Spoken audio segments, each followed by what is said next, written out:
स्वामी विवेकानंद भाग 8। आज कोई विशेष अनुष्ठान है? नंदू ने उनकी ओर देखा। आपको निमंत्रण नहीं मिला? नहीं तो, स्वामी बोले। कोई पूजा है? पूजा नहीं, उत्सव है, पवित्र आत्माओं का समारोह, नंदू ने कहा और चला गया। स्वामी को लगा कि नंदू के स्वर में उत्सव तो दूर, उत्साह भी नहीं था, तनिक भी प्रसन्न नहीं था। उसने कहा तो था कि समारोह था, किंतु उसके स्वर में तनिक भी प्रशंसा का भाव नहीं था। इसका अर्थ था कि जो कुछ भी हो रहा था वह नंदू को प्रिय नहीं था। अंधकार हो जाने के पश्चात ऊपर के उस कमरे के कपाट बंद हो गए। कुछ विचित्र स्वर सुनाई दे रहे थे। उन स्वरों में अनेक स्वर स्त्रियों के भी थे। ये स्वर तो किसी उत्सव में एकत्रित हुए स्त्री पुरुषों के प्रसन्न और अराजक स्वर जैसे थे। हंसने, खिलखिलाने और आनंद के चित्कार और सित्कार, और ये स्वर उसी बड़े कक्ष में से आ रहे थे। यह कमरा बंद क्यों था? स्वामी ने ध्यान दिया। अब वे स्वर अराजक नहीं थे। वे लोग एक स्वर में अनुशासित ढंग से श्लोक पाठ कर रहे थे। पंच तत्वम खपुष्प पंच पूज्येत कुलयोषितम वामाचारो भवे तत्र वामो भूत्वा यजेत पराम।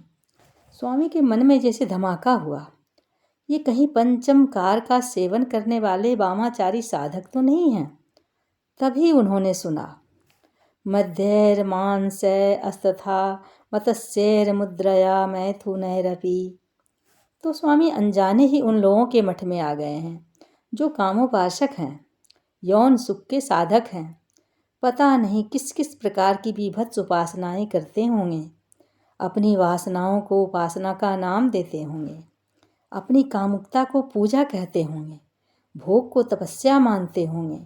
तभी तो नंदू उनसे बार बार पूछ रहा था कि वे क्या पाने के लिए तपस्या कर रहे हैं। यह वे कहाँ आ गए? स्वामी का मन विचलित हो उठा। ऐसे स्थान पर तो एक क्षण रुकना भी पाप है। उनका मन हुआ कि वे तत्काल इस अपवित्र स्थान से भाग जाएं।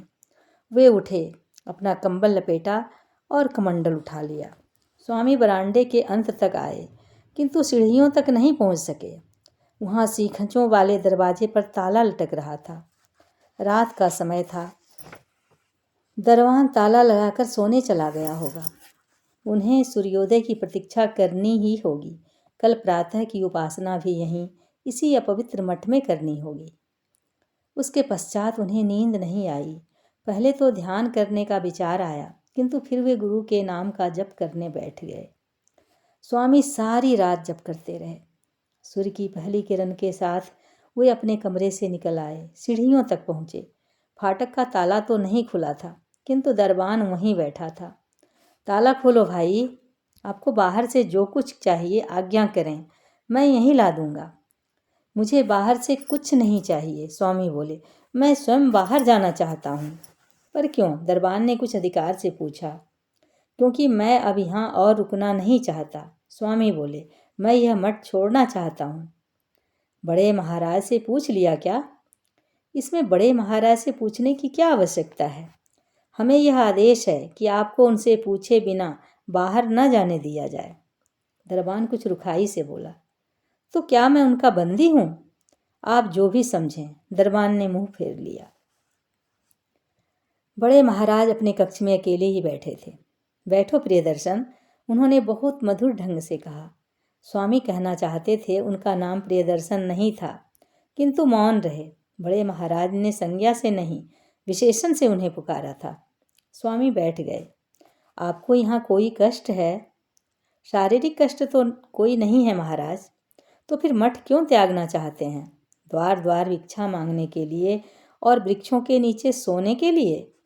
सन्यासी का यह आदर्श तो शंकराचार्य ने बहुत पहले ही घोषित कर दिया था।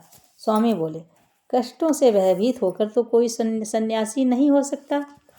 जब बैठे बैठाए खाने को अच्छा मिलता हो, रहने को छत, पहनने को स्वच्छ वस्त्र मिलते हों, जीवन की सुविधाएं ही नहीं सारे सुख भोग भी मिलते हों, तो भटकना आवश्यक है क्या? बड़े महाराज ने बड़ी लुभावनी शैली में कहा। यह सब तो मैं अपने गृहस्थ जीवन में भी प्राप्त कर सकता था, स्वामी बोले। फिर संन्यास ग्रहण करने का क्या लाभ? तपस्या शक्ति के लिए होती है। गृहस्थ जीवन में हम न अलौकिक शक्तियाँ प्राप्त कर सकते हैं, न अलौकिक सुख। इसका क्या प्रमाण है कि अलौकिक शक्तियाँ मिलेंगी ही?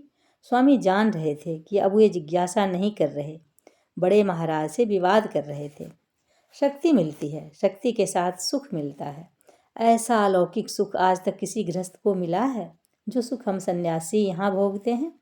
बड़े महाराज के नेत्र आरक्त हो गए। 5-5 योगिनियाँ और एक एक योगी, उनका शक्ति संगम, पुरुष के तन में स्वयं ईश्वर को जगा देती हैं वे योगिनियाँ। कैसा अद्भुत स्वर्गीय सुख होता है, आकंठ अमृत में तैरते हैं हम। न यह अलौकिक है और न स्वर्गीय। स्वामी कुछ कठोर स्वर में बोले। जिसने आध्यात्मिक आनंद का कण मात्र भी अनुभूत किया है वह जानता है यह मात्र इंद्रिय सुख है, इंद्रियों का पाशविक सुख। उससे साधक के भीतर कोई शक्ति नहीं जगती, कोई ईश्वर नहीं जागता, मात्र उसके पौरुष का हनन होता है। मादक पदार्थों से संचित ऊर्जा का एक साथ क्षरण होता है। मनुष्य अधिक से अधिक अभद्र होता जाता है और अंततः पशु हो जाता है। तो सुख किसमें है? इंद्रियों के दमन में, प्रकृति प्रदत्त सुख के नकार में। बड़े महाराज कुछ रुष्ट हो गए थे। मैं तुमसे सहमत नहीं हूँ। हमारी साधना पंचमकार ही है। हमारा दृढ़ विश्वास है कि साधना में सुख भी है और शक्ति भी। फिर आप मुझसे क्या चाहते हैं? तुम आकर्षक व्यक्तित्व के साधु हो। योगिनियाँ तुम्हें देखकर मतवाली हो जाएंगी। उनके भीतर वह रस जागेगा जो आज तक कोई योगी नहीं जगा सका। स्वामी ने कुछ नहीं कहा। तुमने वर्षों तक ब्रह्मचर्य का पालन किया है ना? जी, स्वामी ने कहा। भाग्य से तुम अब हमारे पास आ गए हो। इसमें भी प्रकृति का कोई संकेत ही समझो। मैं समझा नहीं। तुमने संचय ही संचय किया है, उसका कभी व्यय नहीं किया। इस अर्जन का तुम्हें कभी विसर्जन करना भी नहीं है। यह तुम्हारे किसी काम का नहीं है। कृपण का धन नष्ट ही होता है। इसलिए स्वामी ने बड़े महाराज की ओर देखा। इसलिए अब तुम्हें अपने इस दीर्घकालीन संचय का लाभ हमें देना चाहिए। कैसा लाभ चाहते हैं आप? हम एक विशेष प्रकार की साधना के लिए तुम्हारा ब्रह्मचर्य खंडित करेंगे और उससे अपने लिए कुछ अलौकिक शक्तियाँ प्राप्त करेंगे। बड़े महाराज पूर्णतः आश्वस्त थे। स्वामी हिल गए, किंतु यह न तो परेशानी प्रकट करने का समय था न विरोध करने का। ब्रह्मचर्य मेरा खंडित होगा और शक्ति आपको प्राप्त होगी, यह बात मेरी समझ में नहीं आती। स्वामी ने कहा। तुम्हारा समझना तनिक भी आवश्यक नहीं है, बड़े महाराज बोले। और यदि मैं सहमत न हूँ तो? तुम्हारी सहमति हमारे लिए आवश्यक नहीं है, बड़े महाराज बोले। हमारी साधनाएं हमारे संकल्प से होती हैं। मैं विरोध करूँ तो? यह तुम्हारे लिए संभव नहीं है, बड़े महाराज मुस्कुराए। तुम हमारे अधिकार में हो। आवश्यक होने पर हम बल प्रयोग भी कर सकते हैं। स्वामी ने अपना धैर्य बनाए रखा और दिखाया कि वह तनिक भी विचलित नहीं है। संध्या समय नंदू आया। नंदू, तुम्हें मठ के बाहर भीतर आने जाने में कोई रोक टोक तो नहीं है? नहीं, मुझे तो कभी किसी ने नहीं रोका। अच्छा नंदू, लीवणी में सबसे साधु पुरुष कौन है? सहसा स्वामी ने पूछा। यदि कभी भगवान न करे, यदि कभी तुम पर कोई संकट आ पड़े और तुम्हें लगे कि तुम्हें कहीं से भी न्याय नहीं मिल रहा, तो तुम किसके पास जाओगे? हमारा क्या है स्वामी जी, हमें कहीं से भी न्याय नहीं मिलेगा। जो कुछ मिलता है ईश्वर से ही मिलता है। पर लोगों से सुना है कि लीवड़ी के महाराजकुमार ठाकुर जसवंत सिंह बहुत धार्मिक और दयालु व्यक्ति हैं। स्वामी को लगा यह नाम परिचित है। हाँ, अहमदाबाद में जब जज लाल शंकर ने भी ठाकुर जसवंत सिंह का ही नाम लिया था। अहमदाबाद में सब जज लाल शंकर ने भी ठाकुर जसवंत सिंह का ही नाम लिया था। यह तो बहुत ही शुभ लक्षण है। ठाकुर साहब धार्मिक भी हैं, न्यायी भी हैं और लीवड़ी के महाराज कुमार भी हैं। यदि आवश्यकता पड़े तो तुम उनके पास जा सकते हो। पर मुझे वहाँ जाना ही क्यों है?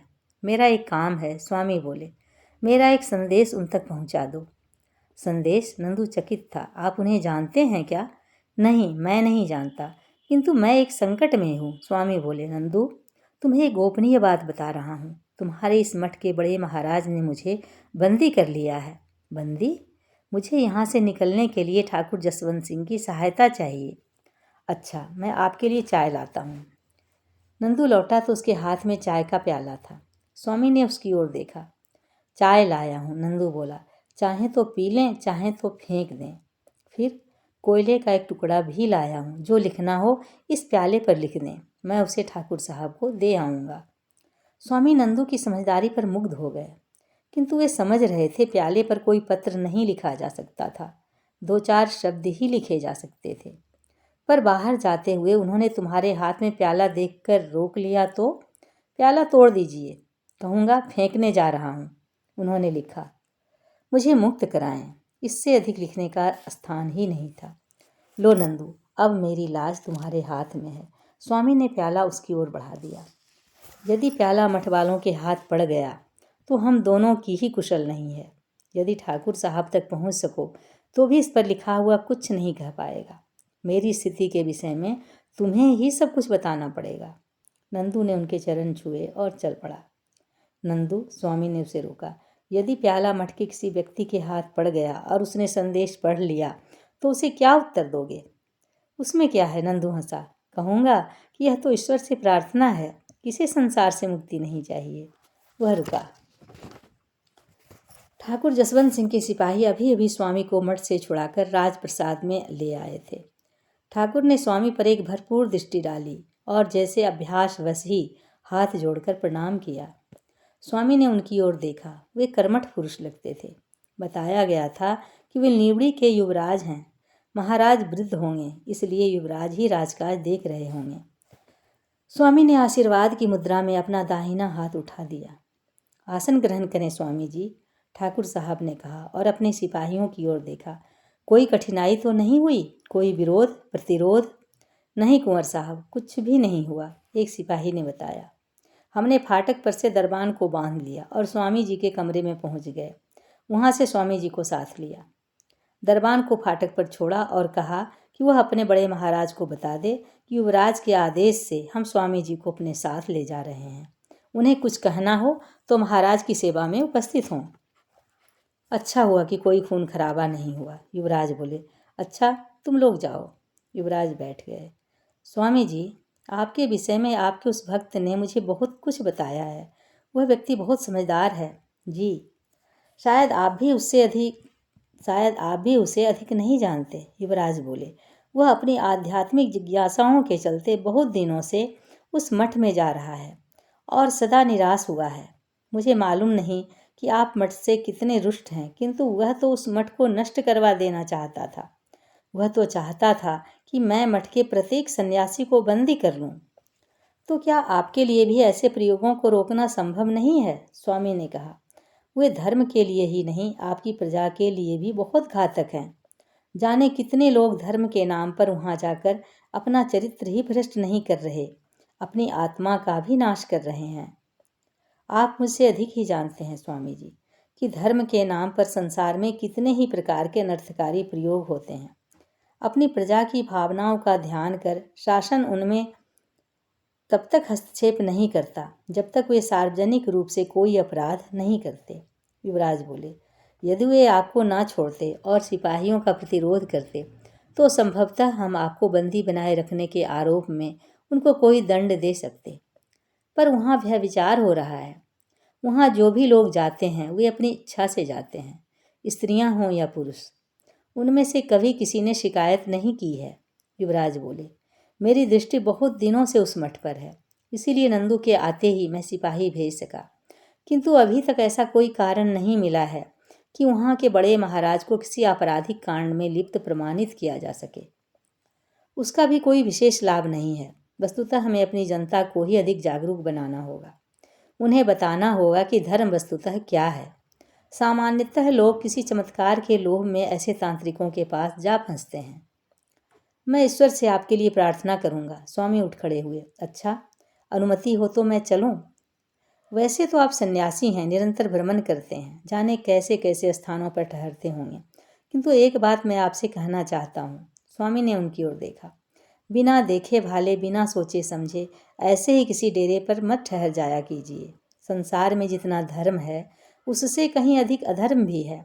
साधना के नाम पर पाप भी बहुत है। अब तक ऐसा कोई अनुभव नहीं हुआ था, इसलिए नहीं जानता था। स्वामी बोले। अब ऐसा नहीं होगा, भगवान आपकी सहायता करें। तो अनुमति है? स्वामी ने पूछा। कहाँ जाएंगे? युवराज ने कुछ असमंजस में पूछा। कोई निश्चित ठिकाना है या फिर ऐसे ही किसी दुष्ट तंत्र में फंस जाएंगे? नहीं, साधु का निश्चित ठिकाना कैसा? स्वामी हंसे। पर आप चिंता न करें, अब भूल नहीं होगी। यदि मैं आपके ठहरने का प्रबंध यहीं कर दूं तो आपको कोई आपत्ति है? युवराज बोले। आप जितने दिन लिमड़ी में हैं हमारे अतिथि होकर रहिए, हमें प्रसन्नता होगी। पर आप मुझे इतना महत्व क्यों दे रहे हैं? मेरी भी कुछ जिज्ञासाएं हैं और आपका यह भक्त नंदू आपके विषय में ऐसा कुछ कह गया है कि मेरा मन होता है कि कुछ समय मैं भी आपका सत्संग करूं। युवराज मुस्कुराए। निश्चिंत रहें, आपको असुविधा नहीं होगी।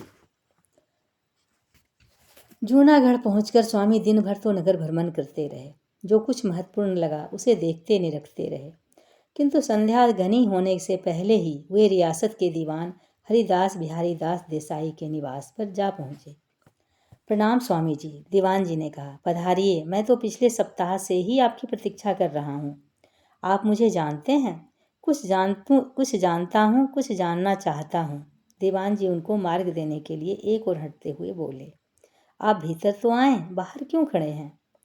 पर आप मुझे कैसे जानते हैं? लीमड़ी के ठाकुर जसवंत सिंह ने आपके विषय में लिखा था। स्वामी के लिए और कुछ पूछना आवश्यक नहीं रह गया था। उन्होंने हाथ में पकड़ा ठाकुर साहब का पत्र अपनी जेब में डाल लिया। माँ की यही इच्छा थी कि अब वे न वृक्ष तले सोएं और न ही तांत्रिकों के फंदे में फंसें। उन्हें आसन देकर दीवान जी स्वयं अपने हाथों से उनके लिए पीने का जल लाए। नौकरों को आदेश दिया कि स्वामी जी के लिए तैयार किया गया कमरा झाड़ पोंछ दिया जाए और आवश्यकता की सारी चीज़ें वहाँ पहुँचा दी जाएं। स्वामी को उनकी सारी चेष्टाओं में पुत्र का सत्कार करने को आतुर एक वात्सल्यमयी माता दिखाई दे रही थी। आप बहुत थके हुए तो नहीं हैं? थका होता भी तो आपका यह सारा स्नेह देखकर पुनः स्फूर्ति का अनुभव करने लगता। वैसे कोई विशेष थका हुआ नहीं हूँ। मैं पूछना चाहता था कि आप इतने दिन कहाँ खो गए? ठाकुर साहब का पत्र आए तो कुछ दिन हो गए। दीवान जी, परिव्राजक न तो डाक गाड़ी में चलता है और न उसकी कोई गाड़ी सीधी चलती है। स्वामी हंसे। जल्दी तो वह करे जिसे कहीं पहुंचना हो। सन्यासी को कहीं पहुंचना नहीं है, उसका गंतव्य तो ईश्वर है, और आप जानते हैं कि ईश्वर सब कहीं विद्यमान है। फिर भी लीमड़ी से यहाँ आने से पहले मैं भावनगर और सीहोर की यात्रा भी कराया। स्वामी बोले। उन नगरों को यह नहीं लगना चाहिए कि उनकी उपेक्षा हुई है। आखिर वे भी तो भगवान की बनाई हुई धरती के ही अंश हैं। आप ठीक कहते हैं स्वामी जी, आपकी दृष्टि अत्यंत विराट है। मैं तो धैर्य शून्य सा संकीर्ण दृष्टि का व्यक्ति हूँ। मुझे जूनागढ़ के बाहर के नगर नहीं दिखे। मैं कुछ अधिक ही अधीर हो उठा था। दीवान जी बोले। आप संध्या वंदन इत्यादि भोजन से पहले करेंगे या भोजन के पश्चात? आप भोजन का समय बता दीजिए, शेष की व्यवस्था मैं कर लूँगा। स्वामी की मुस्कान बहुत आकर्षक हो गई थी। स्वामी प्रभास क्षेत्र की ओर चल पड़े थे। पहले वेरावल पहुँचे। वेरावल प्राचीन बंदरगाह है। किसी समय यहीं से यह देश अत्यंत समृद्ध व्यापार करता था। पाटन में सोमनाथ अपने विराट ध्वंसावशेषों में बिखरा पड़ा था। यह भारत का गौरव और स्वाभिमान था। स्वामी भूल नहीं सकते कि उसी गौरव और स्वाभिमान को नष्ट करने के लिए उसे 3 बार तोड़ा गया, पर जब जब स्वाभिमान जागा तब तब इसका पुनर्निर्माण किया गया। 3 ही बार इसका पुनर्निर्माण हुआ। इतिहास बताता है कि विदेशी विधर्मियों द्वारा ध्वस्त किए जाने से पहले 10 सहस्त्र ग्रामों की जागीर इस मंदिर के नाम थी और 300 संगीतज्ञ मंदिर की सेवा में नियुक्त थे। स्वामी उस महान और विराट ध्वंसावशेष के निकट एक पत्थर पर बैठ गए। उनके शरीर में जैसे रोमांच हो रहा था। यहाँ आसपास की मीलों तक की मिट्टी इस देश के लिए पवित्र और सुधा की भाजन थी। यह वह स्थान है जहाँ श्री कृष्ण ने अनेक लीलाएं की थीं। यहीं कहीं आसपास सागर में अपने साथियों के साथ उन्होंने कितनी ही बार स्नान किया होगा। वे अर्जुन और अपनी रानियों के साथ भी यहाँ आए थे। उन्होंने राग रंग में सारा दिन व्यतीत किया होगा। क्या स्थान है यह, जहाँ स्वयं श्री कृष्ण ने अपने दिव्य शरीर से नृत्य किया था। और यहाँ निकट ही वह स्थान भी होगा जहाँ यादवों ने एकत्रित होकर एक दूसरे का वध किया था। यहाँ बदांध यादवों का रक्त बहा होगा। श्री कृष्ण की दिव्य इच्छा से वह महान राज्य धूल में मिल गया था। यह जानकर कि उनके लौटने का समय आ गया है, कृष्ण एक प्राचीन विराट वृक्ष के नीचे ध्यान की मुद्रा में बैठ गए और ब्याह के बाण के लक्ष्य बने। स्वामी ने सोमनाथ के प्राचीन मंदिर, सूर्य मंदिर और इंदौर की रानी अहिल्याबाई द्वारा निर्मित नए मंदिर के दर्शन किए। प्रभास के निकट सरस्वती, हिरण्या और कपिला नदियों के संगम में स्नान किया। जूनागढ़ से तीसरी बार विदा होकर स्वामी दीवान पंडित शंकर पांडुरंग के नाम एक परिचय पत्र लेकर पोरबंदर गए। पोरबंदर के राजा अभी वयस्क नहीं हुए थे, अतः राजकाज शंकर पांडुरंग ही देखते थे। उन्होंने स्वामी का भव्य स्वागत किया। स्वामी को भोजेश्वर कोठी में ठहराया गया। उनका कमरा भवन के उत्तर पश्चिम के कोने में था। मुख्य सीढ़ियों से दाएं मुड़ने पर उन तक पहुंचा जा सकता था। शंकर पांडुरंग संस्कृत के विद्वान थे और अवसर मिलने पर संस्कृत बोलने का प्रयत्न करते थे। स्वामी अधिकांशतः संस्कृतनिष्ठ हिंदी में ही चर्चा करते थे।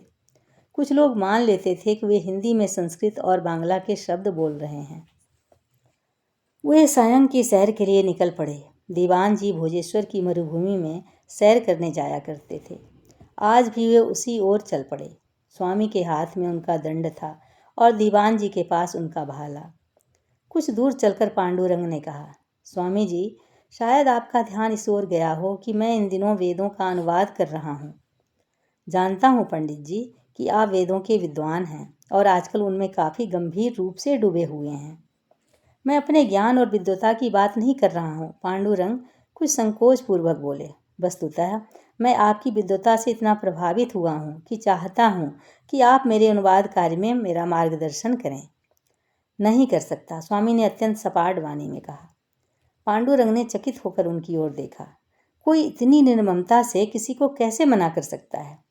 मैं आपकी सहायता कर सकता हूँ, मार्गदर्शन कैसे कर सकता हूँ? स्वामी ने कहा।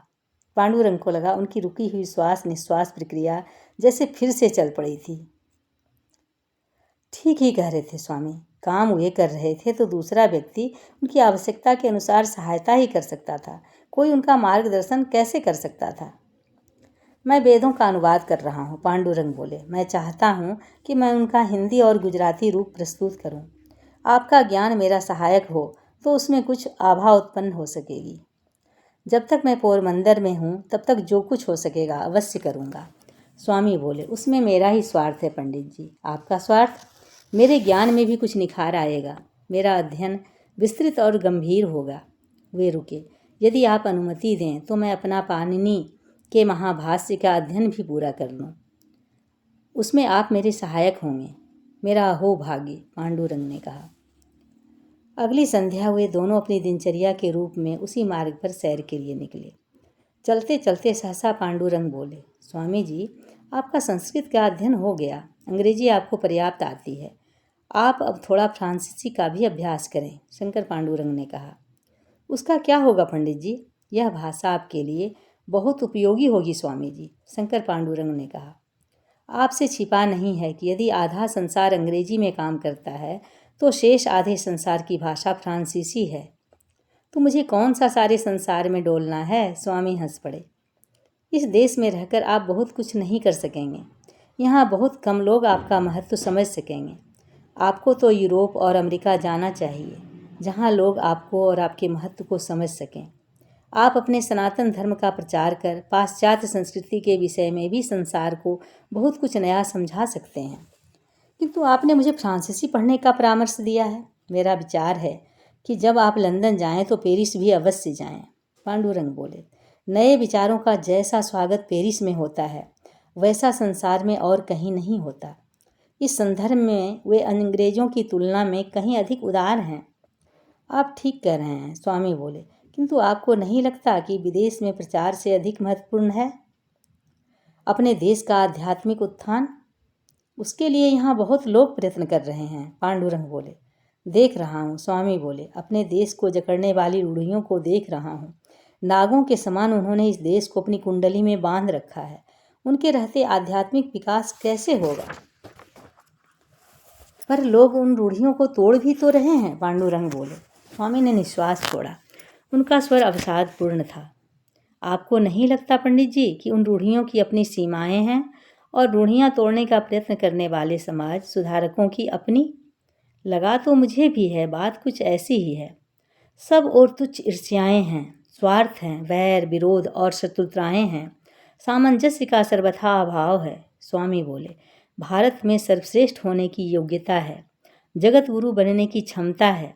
हमारा देश संसार का कीर्ति स्तंभ है, किंतु हमारे ये तथाकथित नेता, ये मूर्ख और स्वार्थी नेता, अपनी प्राचीन संस्कृति का वैभव नष्ट करने पर तुले हुए हैं। ये लोग उन सुधारों का प्रचार कर रहे हैं जिससे उनकी जय जयकार हो, किंतु देश का गौरव नष्ट हो जाए। ये अपनी संस्कृति और अपने गुणों को समझे बिना उसमें सुधार का दुस्साहस कर रहे हैं। हिंदुओं का आध्यात्मिक विकास न कर हिंदू धर्म को सामी मतों के सांचे में ढालने को ही अपना गौरव समझ रहे हैं। जो आदर्श कभी अपने जीवन में अवतरित नहीं कर पाए, उनका प्रचार कर रहे हैं। पश्चिमी सभ्यता की चमक दमक और अल्पकालिक शक्ति से अंधे होकर अपने जातीय अनुभव को उठाकर समुद्र में फेंक देने को तुले हुए हैं। द्वारिका की भूमि पर पांव रखते ही जैसे श्री कृष्ण की स्मृतियों के स्वामी का द्वारिका की भूमि पर पांव रखते ही जैसे श्री कृष्ण की स्मृतियों से स्वामी का मन परिपूर्ण हो गया। यह वह स्थान था जहाँ व्यूह बांधकर श्री कृष्ण ने धर्म की रक्षा की थी।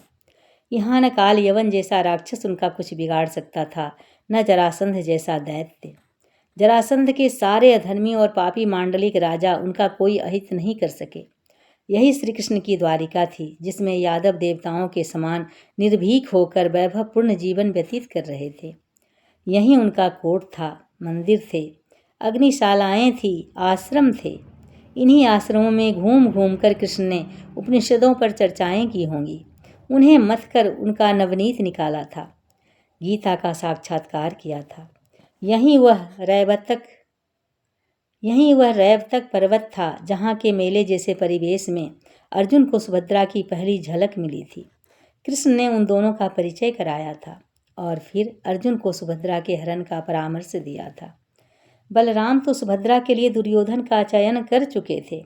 बलराम के सामने शायद वासुदेव भी असमर्थ थे, तभी तो महाभारत के युद्ध में यादव खुलकर पांडवों के पक्ष से कौरवों के विरुद्ध नहीं लड़ सके। बलराम स्वयं तीर्थयात्रा के नाम पर युद्ध क्षेत्र से दूर चले गए। कृष्ण के पुत्रों को भी अपने साथ ले गए ताकि वे अपने पिता की सहायता ना कर सकें, और स्वयं कृष्ण को भी निशस्त्र कर गए। ऐसे में कृष्ण सुभद्रा का विवाह अर्जुन से करने का प्रस्ताव करते तो कौन मानता उसे। ऐश्वर्य पाकर तब तक यादव ईश्वर को भूलने लगे होंगे, किंतु कृष्ण अपनी प्रिय भगिनी का विवाह दुर्योधन जैसे पापी से कैसे कर देते। तभी तो उन्होंने न केवल अर्जुन को सुभद्रा के हरण का परामर्श दिया, वरन उस कार्य के लिए अपना युद्धक रथ भी उसे सौंप दिया। किंतु उस दिव्य वैभव का, उस अलौकिक महानता का अब एक कण भी वहाँ शेष नहीं था। सारी पृथ्वी के राजाओं का नियंत्रण करने वाले उन श्री कृष्ण के नगर द्वारिका पर अब समुद्र उफन उफन कर गर्जन कर रहा था, जैसे भारत पर समुद्र पार से आए हुए गोरे मदान होकर शासन कर रहे थे। स्वामी उस सागर को, उसके गर्जन तर्जन को, उसकी विराट लहरों को देखते रहे और उनके मन में याचना के झांझावात उठते रहे। अंग्रेजों का साम्राज्य भी इसी समुद्र के समान विस्तृत और विराट था। वे भी इस देश का दलन उसी प्रकार कर रहे थे जैसे सागर ने द्वारिका को उद्रस्त कर लिया था। कहते हैं अंग्रेजों के शासन में कभी सूर्यास्त नहीं होता। आज यहाँ सागर तट पर बैठकर कोई कृष्ण की द्वारिका की छाया भी नहीं देख सकता। आज उसकी कल्पना भी नहीं की जा सकती। तो कोई कैसे जान सकता है कि अब भारत की जो मलिन मूर्ति दिखाई पड़ रही है, वह उस महान गौरव का ध्वंसावशेष मात्र भी नहीं है। वह भव्य नाटक तो कब का समाप्त हो चुका। जो सामने है वह तो उस दिव्य नाटक का उजड़ा मंच मात्र है, जिसकी यवनिकाएं विदेशी चुरा ले गए हैं, जिसके स्तंभ शताब्दियों तक विदेशी प्रहारों को झेलकर जीर्ण होकर गिर चुके हैं, जिसके काष्ठ देशी और विदेशी मूर्खों ने ईंधन के समान अपने चूल्हों में जला डाले हैं। उनकी टांगें स्वयं को सीधा नहीं रख सकीं। वे सागर तट पर बैठ गए। उनके मन में तीव्र और व्यग्र उत्कंठा थी। क्या है उनके भारत का भविष्य? क्या यह इसी प्रकार विदेशियों के चरणों की ठोकरें खाता रहेगा, उनका दास बना रहेगा? अज्ञानी और तुच्छ बने रहना ही इसका भाग्य है क्या? क्या यह देवभूमि राक्षसों के पदों तले उसी प्रकार कुचली जाती रहेगी? कहाँ है वे कृष्ण और अर्जुन जो सुभद्रा को अधर्मी दुर्योधन से बचा लें, जो उजड़े सागर तट को समृद्ध और आकर्षक द्वारिका में बदल दें? हमारी पवित्र भूमि पर आक्रमण करने वाले आताताइयों के दांत खट्टे कर सकें। इंद्रप्रस्थ को लीलने के लिए बढ़ते आते खांडव वन को जलाकर उनमें छिपे अपने शत्रुओं को भस्म कर सकें। खांडव जैसे वन को भी भव्य इंद्रप्रस्थ में बदल दें। यह देश ऐसा ही हो तो नहीं रहेगा। इसे ऐसा नहीं रहना है। यह विश्वगुरु था और इसे विश्वगुरु बनना है। पर स्वामी की इच्छा मात्र से तो ऐसा नहीं होगा। सारे देश को उठना होगा, उठ खड़ा होना होगा। कौन उठाएगा इसे? ईश्वर की विचित्र लीला है। हीरा तो यहाँ धूल धूसरित स्थिति में पड़ा है और कांच सारे संसार पर राज्य कर रहा है। जिसे यह ज्ञात नहीं कि ज्ञान क्या है, वह संसार भर को ज्ञान का दान करने के दंभ में अकड़ा बैठा है। और भारत जैसा देश दीनहीन अवस्था में किसी विधवा की लुटी मांग के समान निष्प्राण हुआ पड़ा है। ऐसा ही देखा होगा इसे शंकराचार्य ने, ऐसा ही देखा होगा गुरु गोविंद सिंह ने। तभी तो उन्होंने इसे झंझोड़ कर जगाया। पर अब वे जैसे किसी स्वप्न में से उठकर शंकराचार्य द्वारा स्थापित शारदा मठ की ओर चल पड़े। शारदा मठ के नाम से उन्हें माँ शारदा का स्मरण हो आया। वे उनको वचन देकर आए थे कि वे कुछ बनकर ही लौटेंगे। प्रश्न उनके कुछ बनने का था अथवा इस देश को संवारने का, इसे दलदल से निकालकर उसे बताने का था कि यह देश क्या था, क्या हो गया है और क्या हो सकता है। यादवों के उस ध्वस्त नगर के खंडहरों पर मठ के उस एकांत कक्ष में बैठकर स्वामी चिंतन करते रहे, मनन करते रहे। क्या होगा इस देश का? प्रतिभा का अभाव नहीं है यहाँ, बुद्धि और परंपरागत ज्ञान भी बहुत है। तपस्वी भी मिल जाएंगे। सहस्त्रों मीलों तक फैला सागर तट है, असंख्य पर्वत श्रेणियां हैं, नदियों की मालाएं भारत माता के गले में झूलती हैं। खेतों में आज चाहे राख उड़ रही हो, किंतु यही खेत सोना भी उगलते हैं। हमारी धरती रत्न गर्भा है।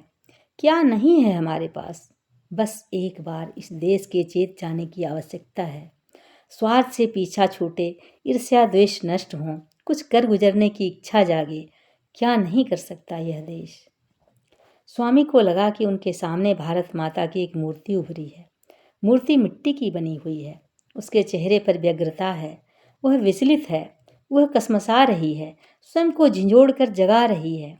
मूर्ति में सचमुच का स्पंदन होता है और उसके शरीर की ऊपरी परतों में दरक पड़ जाती है। मिट्टी की परतें उतरने लगती हैं और उसके भीतर से माँ की स्वर्ण प्रतिमा प्रकट होती है। आभामयी, तेजस्विनी और करुणामयी, यह था भारत के दीप्यमान भविष्य का स्वरूप। भारत माता मिट्टी की नहीं स्वर्ण की प्रतिमा थी। कालांतर में उस पर मिट्टी की परत जम गई थी, पर मिट्टी के उस लेप को साफ ही तो करना था। भारत माता की मूर्ति को गढ़ना नहीं था, केवल प्रकट भर कर देना था। 4. स्वामी जी को जिस समय साया जी के साथ भेंट के लिए लाया गया, वे एक छोटे कमरे में अपने दीवान के साथ थे। एक प्रकार से वहाँ एकांत ही था। स्वामी के मन में पहली बात यही आई कि साया जी उनसे सार्वजनिक रूप से अपने दरबार में मिलना नहीं चाहते। इस भेंट में भी जैसे एक प्रकार की गोपनीयता थी। आइए स्वामी जी। साया जी राव गायकवाड़ अपने स्थान से उठ खड़े हुए। उन्होंने हाथ जोड़कर प्रणाम किए, सन्यासी के चरण नहीं छुए। स्वामी ने हाथ उठाकर आशीर्वाद दिया। यशस्वी हों राजन, भगवान आपके हाथों प्रजा का कल्याण करवाएं। विराजिए, साया जी ने कहा। आपके ठहरने की व्यवस्था में कोई त्रुटि तो नहीं है? कोई त्रुटि नहीं है, मैं बहुत सुख से हूँ, स्वामी बोले। मैं अपने लिए कुछ मांगने नहीं आया। साया जी ने कुछ आश्चर्य से स्वामी की ओर देखा। धर्म चर्चा करने आए हैं? मेरी उसमें कोई रुचि नहीं है। आया तो मैं धर्म चर्चा करने ही हूँ, स्वामी हंसे, किंतु मोक्ष की चर्चा नहीं, राजधर्म की चर्चा। साया जी चुपचाप उनकी ओर देखते रहे। अंग्रेज हम पर शासन क्यों कर रहे हैं? स्वामी ने कहा। वे आध्यात्म में तो हमसे उन्नत नहीं हैं। ठीक कह रहे हैं आप, साया जी ने कहा। वे भौतिक शक्ति में हमसे बढ़े चढ़े हैं। तो आप अपनी प्रजा के भौतिक विकास का प्रयत्न करें, स्वामी बोले। हमारे भारतीय राजाओं को अपनी प्रजा के विकास से कहीं अधिक अंग्रेजों की प्रसन्नता की चिंता है। आप उनसे कुछ भिन्न हैं। आपने प्रजा को आधुनिक शिक्षा देने का प्रयत्न किया है। प्राचीन भारतीय शिक्षा न देखकर क्या मैंने अच्छा किया? गुरुकुल प्रणाली को भी पूर्णतः छोड़ना नहीं चाहिए, स्वामी बोले। न ही संस्कृत और आधुनिक भारतीय भाषाओं का त्याग करना चाहिए। दोनों बातें कैसे संभव हैं? यह संसार चैतन्य और जड़ प्रकृति दोनों से बना है। स्वामी ने कहा, ब्रह्म ही जब सक्रिय होता है तो वह प्रकृति बन जाता है। जब हम दोनों को एक ही मानकर चलें, किसी एक की भी उपेक्षा न करें। स्वामी ने रुककर साया जी को देखा। हमने विद्या को अपनाया और अविद्या को एकदम छोड़ दिया। अध्यात्म को अपनाया और संसार को छोड़ दिया। वस्तुतः हमने अध्यात्म को भी ठीक से नहीं अपनाया। मैं कहना चाहता हूँ कि संसार की उपेक्षा ना हो। प्राचीन ज्ञान के साथ हम नए ज्ञान को भी जोड़ें। देश में विज्ञान के विश्वविद्यालय खुलें, कल कारखाने आएं, उद्योग फैले। गुजराती व्यापार में तो चतुर हैं, किंतु उद्योग में उनका मन नहीं लगता। आप अपने राज्य में वेद भी पढ़ाएं और कल कारखाने भी बढ़ाएं। चकित हूँ स्वामी जी, साया जी की स्वर में अपार श्रद्धा थी। नहीं तो सन्यासी आकर कहते हैं कि मंदिर बनवा दो, धर्मशाला खुलवा दो। वे पाठशाला और औषधालय की भी बात कर सकते हैं, किंतु उद्योग धंधे, इनकी तो कभी चर्चा ही नहीं हुई। मैं समझता हूँ राजन, हमारे देश को व्यापार से अधिक उद्योग की आवश्यकता है। स्वामी ने कहा, औद्योगिक उत्पादन के क्षेत्र में हमें अंग्रेजों और अमेरिकियों से प्रतिस्पर्धा करनी होगी। आवश्यक है कि औद्योगिक प्रशिक्षण शालाएं खुलें, इंजीनियरिंग कॉलेजों की स्थापना हो। आबाक साया जी स्वामी को देख भर रहे थे। थोड़ी देर के पश्चात बोले, आप जानते हैं, मेरे पूर्ववर्ती गायकवाड़ को अंग्रेज रेजिडेंट की हत्या का आरोप लगाकर राज्य से हटाया गया। जानता हूँ। यदि हत्या का प्रयत्न किया गया तो क्या किया गया? यदि हत्या का प्रयत्न किया गया तो क्यों किया गया? स्वाधीनता के लिए। अंग्रेजों की गृध्र दृष्टि बड़ोदरा पर लगी है। बड़ोदरा में पत्ता भी हिलता है तो अंग्रेजों के विद्रोह की गंध आने लगती है। साया जी ने कहा, और भारतीयों की शिक्षा मात्र से अंग्रेजों का अहित होता है। वे चाहते हैं कि भारतीय लोग अनपढ़ और अचेत बने रहें, ताकि वे सुख शांति से राज्य कर सकें। जानता हूँ। तो यदि मैं शिक्षा का प्रचार करता हूँ तो वह अंग्रेजों की दृष्टि में विद्रोह है, अतः मुझे सावधान होकर चलना पड़ता है। साया जी ने कहा, मैं हिंदू साधु सन्यासियों से नहीं मिलता, धर्माचार्यों का स्वागत नहीं करता, क्योंकि उससे अंग्रेजों को देशभक्ति की गंध आती है। स्वामी को लगा कि उनका अनुमान एकदम सत्य था। राजन, कोई भी काम करने के लिए संगठन आवश्यक है। राजा भी चाहे तो अकेला कोई काम नहीं कर सकता, उसके लिए उसे एक तंत्र की स्थापना करनी पड़ती है। स्वामी बोले, क्या आपके उच्चाधिकारी भी जन सामान्य को जागरूक भारतीय बनाने में आपके सहायक हैं? वस्तुतः यह काम तो मेरे राज संभालने से पहले ही आरंभ हो गया था। साया जी ने कहा, टी माधवराव बहुत अच्छे प्रशासक थे। उन्होंने एक अच्छा संगठित दल मेरे लिए तैयार कर दिया था। साया जी ने रुककर स्वामी की ओर देखा। मैं नहीं चाहता कि मैं अंग्रेजों की दृष्टि में खटकने लगूं, इसीलिए बड़ोदरा का आधुनिकीकरण बाहर खुले रूप से नहीं करना चाहता। अब मैं एक ऐसे सहायक की खोज में हूँ जो योग्य हो, सेवा परायण हो, देखने सुनने में पूर्णतः अंग्रेज और अंग्रेजियत का समर्थक दिखाई पड़े, किंतु जिसकी आत्मा पूर्णतः भारतीय हो। स्वामी मौन बैठे रहे। आपको लगता है कि कोई ऐसा व्यक्ति मिल सकता है? मेरा विचार है बंगाल से ऐसे कई युवक निकलेंगे। स्वामी बोले, वहाँ के लोग जिस प्रकार पाश्चात्य शिक्षा और ईसाई धर्म की ओर आकृष्ट हुए हैं, उसकी प्रतिक्रिया भी अवश्यंभावी है। अंग्रेजों के निकट पहुंचकर वे उसका निर्मम और नृशंस रूप देखेंगे तो अपने आप उनसे घृणा करने लगेंगे। प्रभु आपके वचन को सत्य करें, राजा ने कहा। अच्छा राजन, स्वामी उठ खड़े हुए। चलता हूँ। मैं जो अपेक्षाएं लेकर आया था, आप पहले से ही उनका कार्यान्वयन कर रहे हैं। भगवान आपको आपके लक्ष्य के निकट पहुँचाएं। बड़ोदरा अंग्रेजों से रुष्ट युवकों की विहार स्थली बने। सायाजी राव गायकवाड़ ने चौंक कर देखा। यह सन्यासी अंग्रेजों का भेदिया तो नहीं है, या फिर यह कोई भविष्यवाणी ही तो नहीं कर रहा? मुझे बताया गया है आप बड़ोदरा छोड़कर जा रहे हैं, अंततः सायाजी ने कहा। जाना तो मुझे वैसे भी था, स्वामी ने कहा, किंतु आज आपसे चर्चा कर यहाँ से शीघ्र जाने का मेरा संकल्प और भी दृढ़ हुआ है। क्यों? यद्यपि न आप कोई राजनीतिक षड्यंत्र रच रहे हैं और न ही मैं राजनीति में कोई हस्तक्षेप कर रहा हूँ, फिर भी मुझे लगता है कि बड़ोदरा में मेरा रुकना हम दोनों के लिए ही कल्याणकारी नहीं है। ऐसा ही मान लीजिए। तो उपनिषद का पहला प्रमाण तो आप ही हैं। स्वामी हंस पड़े। आप अपने आप को पूर्ण सृष्टि मानते हैं। आप नहीं पढ़ते तो कोई नहीं पढ़ता। अब आपसे पूर्ण और कौन हो सकता है? एक जोरदार ठहाका पड़ा और प्यारे लाल गांगुली कुछ झेंप गए। अच्छा, मान लिया कि लोग पढ़ते हैं, कंठस्थ करते हैं, किंतु समझते भी हैं। मुझे तो कोई ऐसा नहीं मिला।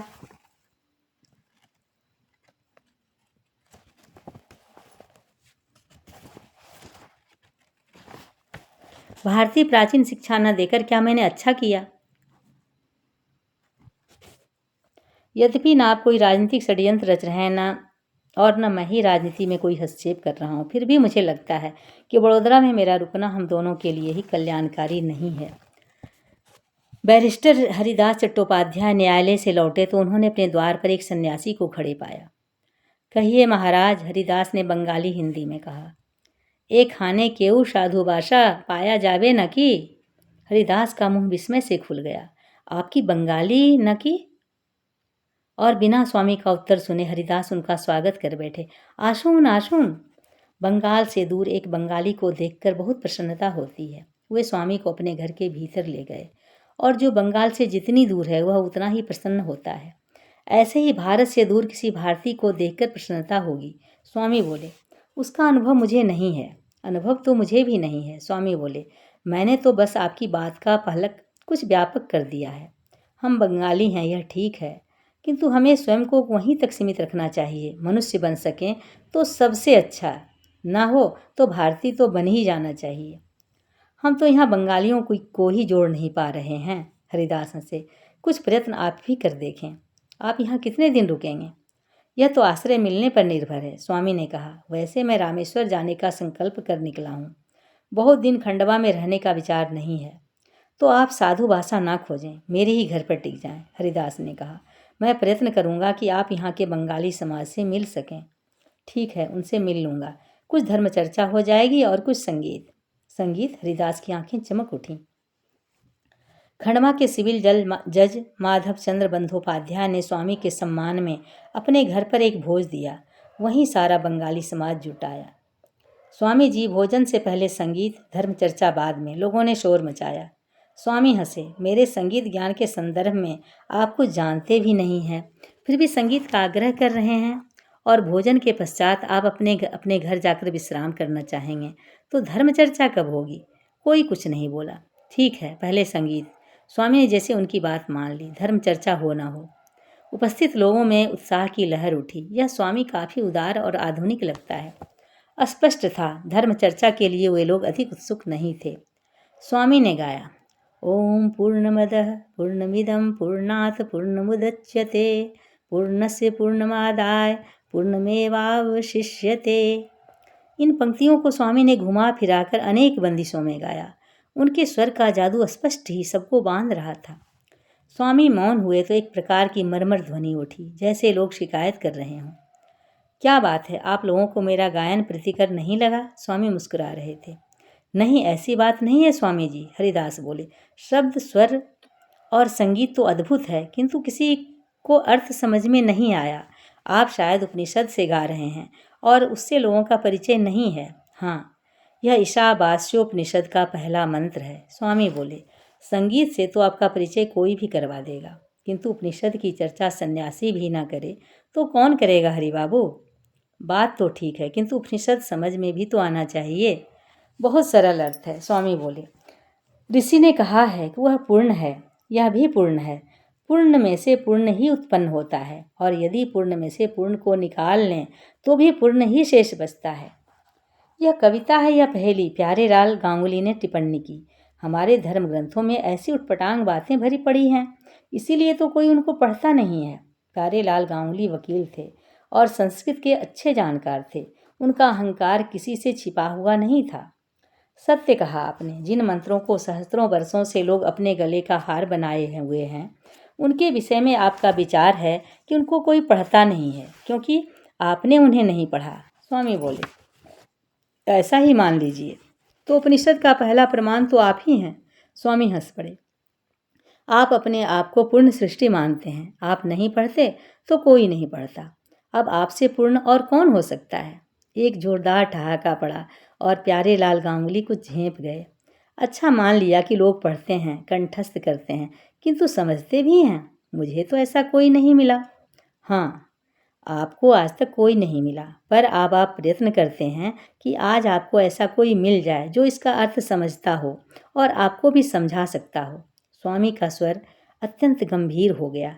ध्यान दीजिए कि यह उटपटांग बात क्या है। क्या है? इस मंत्र में वह का शब्द है ब्रह्म। हम मानते हैं कि ब्रह्म पूर्ण है। स्वामी ने कहा, और यह का अर्थ है सृष्टि। हम मानते हैं कि सृष्टि भी अपने आप में पूर्ण है। सृष्टि कहाँ से पूर्ण हो गई? प्यारेलाल गांगुली के स्थान पर बसु बाबू ने मोर्चा संभाल लिया। सृष्टि से अभिप्राय है प्रकृति। स्वामी बोले, आज के वैज्ञानिक प्रकृति का अध्ययन कर उसके नियमों का आविष्कार कर रहे हैं और पाते हैं कि nature is complete in itself. Nature की बात और है, nature is complete in all it's aspects. हम नेचर को ही संस्कृत और बांग्ला में प्रकृति कहते हैं महाशय। मदर नेचर अर्थात जगदम्बा माँ दुर्गा। स्वामी बोले, ब्रह्म में से प्रकृति का जन्म हुआ है, पूर्ण में से पूर्ण का जन्म हुआ है। क्या प्रमाण है? बसु बाबू ही पुनः बोले। स्वामी ने अपने सामने ही बैठी एक माँ बेटी की ओर संकेत किया। इन माता और पुत्री को जानते हैं आप? हाँ, ये गांगुली बाबू की पत्नी और पुत्री हैं। आपकी पत्नी पूर्ण स्त्री हैं या नहीं गांगुली बाबू? नहीं मानेंगे तो घर जाकर पीटेंगे, पीछे से एक स्वर आया। हाँ हाँ, पूर्ण स्त्री हैं, प्यारेलाल गांगुली बाबू ने मान लिया। कोई भी जानता है कि वे विकलांग नहीं हैं। इनसे इस पुत्री का जन्म हुआ। यह पूर्ण कन्या है या नहीं है? यही है पूर्ण से पूर्ण का जन्म होना। स्वामी बोले, गूलर से पूर्ण बरगद का जन्म होता है और बरगद से अनेक गूलरों का, और वे सारे गूलर अपने आप में पूर्ण होते हैं तथा कितने ही पूर्ण बट वृक्ष उगा सकते हैं। कितने उदाहरण चाहिए आपको? ये उदाहरण तो ठीक है, बसु बाबू बोले, किंतु गणित का विज्ञान इसको नहीं मानता। पूर्ण में से पूर्ण को निकाल लेंगे तो शेष क्या बचेगा? अंडा। 10 में से 10 को निकाल लेंगे तो शेष 10 नहीं बचते, शून्य ही बचता है। ऐसा न होता और संसार आपके मंत्र जैसा होता तो हम 10 रुपये जेब में डालकर हाट करने जाते, 10 रुपयों की मछली खरीदते और 10 रुपये बचाकर घर ले आते, क्योंकि 10 में से 10 निकालने पर 10 ही तो बचते। ऐसा क्यों? गांगुली बाबू बोले, मैं तो प्रतिदिन 100 रुपये अपने पर्स में डालता, उनमें से 100 रुपये अपनी पत्नी को दे देता और फिर अपने पर्स में 100 ही रुपये बचे हुए पाता। सरकार अपने सारे कर्मचारियों को वेतन दे देती और फिर उसके राजकोष में उतना ही धन बचा रहता। किसी और ने कहा, अकाउंट्स और ऑडिट वाले झक मार रहे होते। गणित तो अपने आप में पूर्ण विज्ञान है, किंतु उसको अभी आप छोड़ दीजिए। जो माँ संतान जन्म देती है, क्या वह पूर्ण हो जाती है? वह आपको कहीं अधूरी लगने लगती है? उसमें से कुछ कम हो जाता है? अभाव का अनुभव होता है आपको? स्वामी मुस्कुराए। संतान को जन्म देने के पश्चात भी वह संपूर्ण है। आम की एक गुठली से एक वृक्ष जन्मता है और उसमें सैकड़ों सहस्त्रों पूर्ण आम फलते हैं, तो उन गुठलियों से युक्त होते हैं जो सहस्त्रों वृक्ष उगा सकती हैं, तो क्या वह वृक्ष कहीं से अपूर्ण हो जाता है? गणित की बात कीजिए महाशय, गणित की। बसु बाबू बोले, कृषि शास्त्र को भी रहने दीजिए, चलिए गणित की ही बात करते हैं। स्वामी ने उनकी बात स्वीकार कर ली। गांगुली बाबू का मुखड़ा खिल उठा था और हरि बाबू कुछ चिंतित हो उठे थे। आप 10 में से 10 घटाते हैं तो शेष बचता है 0। 10 में से 10 जोड़ते हैं तो परिणाम है 20। ठीक, गणितज्ञों से मेरा प्रश्न है कि पूर्ण क्या है, 10 या 20 या 0 या इंफिनिटी, अप्रेमेयता? निर्णय दें जज साहब, एक सज्जन ने कहा। 10 या 20 तो गणित की दृष्टि से भी पूर्ण नहीं है। माधव चंद्र बंदोपाध्याय बोले, पूर्ण तो 0 ही है। तो 0 में से 0 को घटाइए, 0 में से 0 को जोड़िए। स्वामी बोले, फल क्या है? 0 ही तो। उपस्थित लोगों में एक मर्मर ध्वनि फैल गई, जैसे उनकी समझ में कोई चमत्कार हो गया। समुद्र में से मेघ उठते हैं और सारे संसार को सींच आते हैं, किंतु समुद्र की पूर्णता में कोई अंतर नहीं आता और उन मेघों का बरसाया हुआ सारा जल पुनः आकर समुद्र में मिल जाता है और समुद्र 1 से 2 नहीं हो जाता, पूर्ण से कुछ अधिक नहीं हो जाता। यह मंत्र तो हमारी समझ में आ गया स्वामी जी, हरि बाबू बोले। क्यों जज साहब? हाँ, यह तो स्पष्ट ही है, जज साहब बोले। इससे स्पष्ट और क्या होगा? पक्षी के अंडे में से भी पूर्ण पक्षी जन्मता है और अन्य जीव जंतुओं और वनस्पतियों की संतान भी अपने आप में पूर्ण ही नहीं होती, अपने जैसे पूर्ण जीव को जन्म देने में समर्थ होती है। और पूर्ण में से पूर्ण जोड़ें कैसे? गांगुली बाबू पुनः अटक गए थे। मनुष्य हो या कोई अन्य जीव जंतु अथवा कोई वनस्पति, अपने क्षय के पश्चात जब वह पंचभूतों में विभाजित हो जाती है और प्रकृति में जा मिलती है, तो भी प्रकृति पूर्ण ही रहती है, पूर्ण से कुछ अधिक नहीं हो जाती। स्वामी ने अपने सामने उपस्थित लोगों को देखा। एक मंत्र और सुनना चाहेंगे? हाँ स्वामी जी, जज साहब ने आग्रह किया। प्यारेलाल गांगुली का स्वर भी बदल गया था। उन्होंने हरिदास बाबू से कहा, स्वामी का चेहरा ही उनकी महानता को प्रकट करता है। बम्बई में हरिदास चट्टोपाध्याय ने भाई से उनका परिचय बैरिस्टर रामदास छबील दास से करा दिया। बैरिस्टर रामदास स्वामी के समवयस्क ही थे। उन्होंने उनका स्वागत किया और खम्बाला हिल्स स्थित अपने बंगले में उनके रहने का प्रबंध कर दिया। वहीं स्वामी का बैरिस्टर के पिता सेठ छबील दास लल्लू भाई भंसाली से प्रगाढ़ परिचय हुआ। छबील दास लल्लू भाई ने उनका परिचय महामहोपाध्याय राजा राम शास्त्री और उनके पुस्तकालय से करा दिया। उन पुस्तकों और शास्त्री जी के मोह में स्वामी बम्बई में 2 महीनों तक टिके रह गए। 1892 ईस्वी में अक्टूबर का महीना था। बम्बई के विक्टोरिया टर्मिनल स्टेशन पर पुणे जाने वाली गाड़ी में बाल गंगाधर तिलक बैठे थे। कुछ लोगों ने डब्बे में प्रवेश किया। सबसे पहले जो व्यक्ति भीतर आया वह गेरुआधारी युवा सन्यासी था। उसके साथ 3 व्यक्ति और थे। एक ने तिलक को देख लिया था। अरे आप, उसने हाथ जोड़कर प्रणाम किया। ये बम्बई के प्रसिद्ध बैरिस्टर रामदास छबील दास थे। उन्हें प्रणाम करते देख उनके साथियों का ध्यान भी तिलक की ओर गया। उन्होंने भी हाथ जोड़कर सम्मानपूर्वक प्रणाम किया। सन्यासी ने भी उनकी ओर देखा। स्वामी जी, आप हमारे प्रसिद्ध सामाजिक और राजनीतिक नेता श्री बाल गंगाधर तिलक हैं। आपने केसरी और मराठा समाचार पत्र देखे ही होंगे। यही उनके संपादक संचालक हैं। राजनीति में काफ़ी उग्रता और निर्भीकता से अंग्रेजों का विरोध करते हैं। वैसे विरोध तो ये कंसेंट बिल का भी कर रहे हैं। पता नहीं ये बाल विवाह का समर्थन क्यों कर रहे हैं।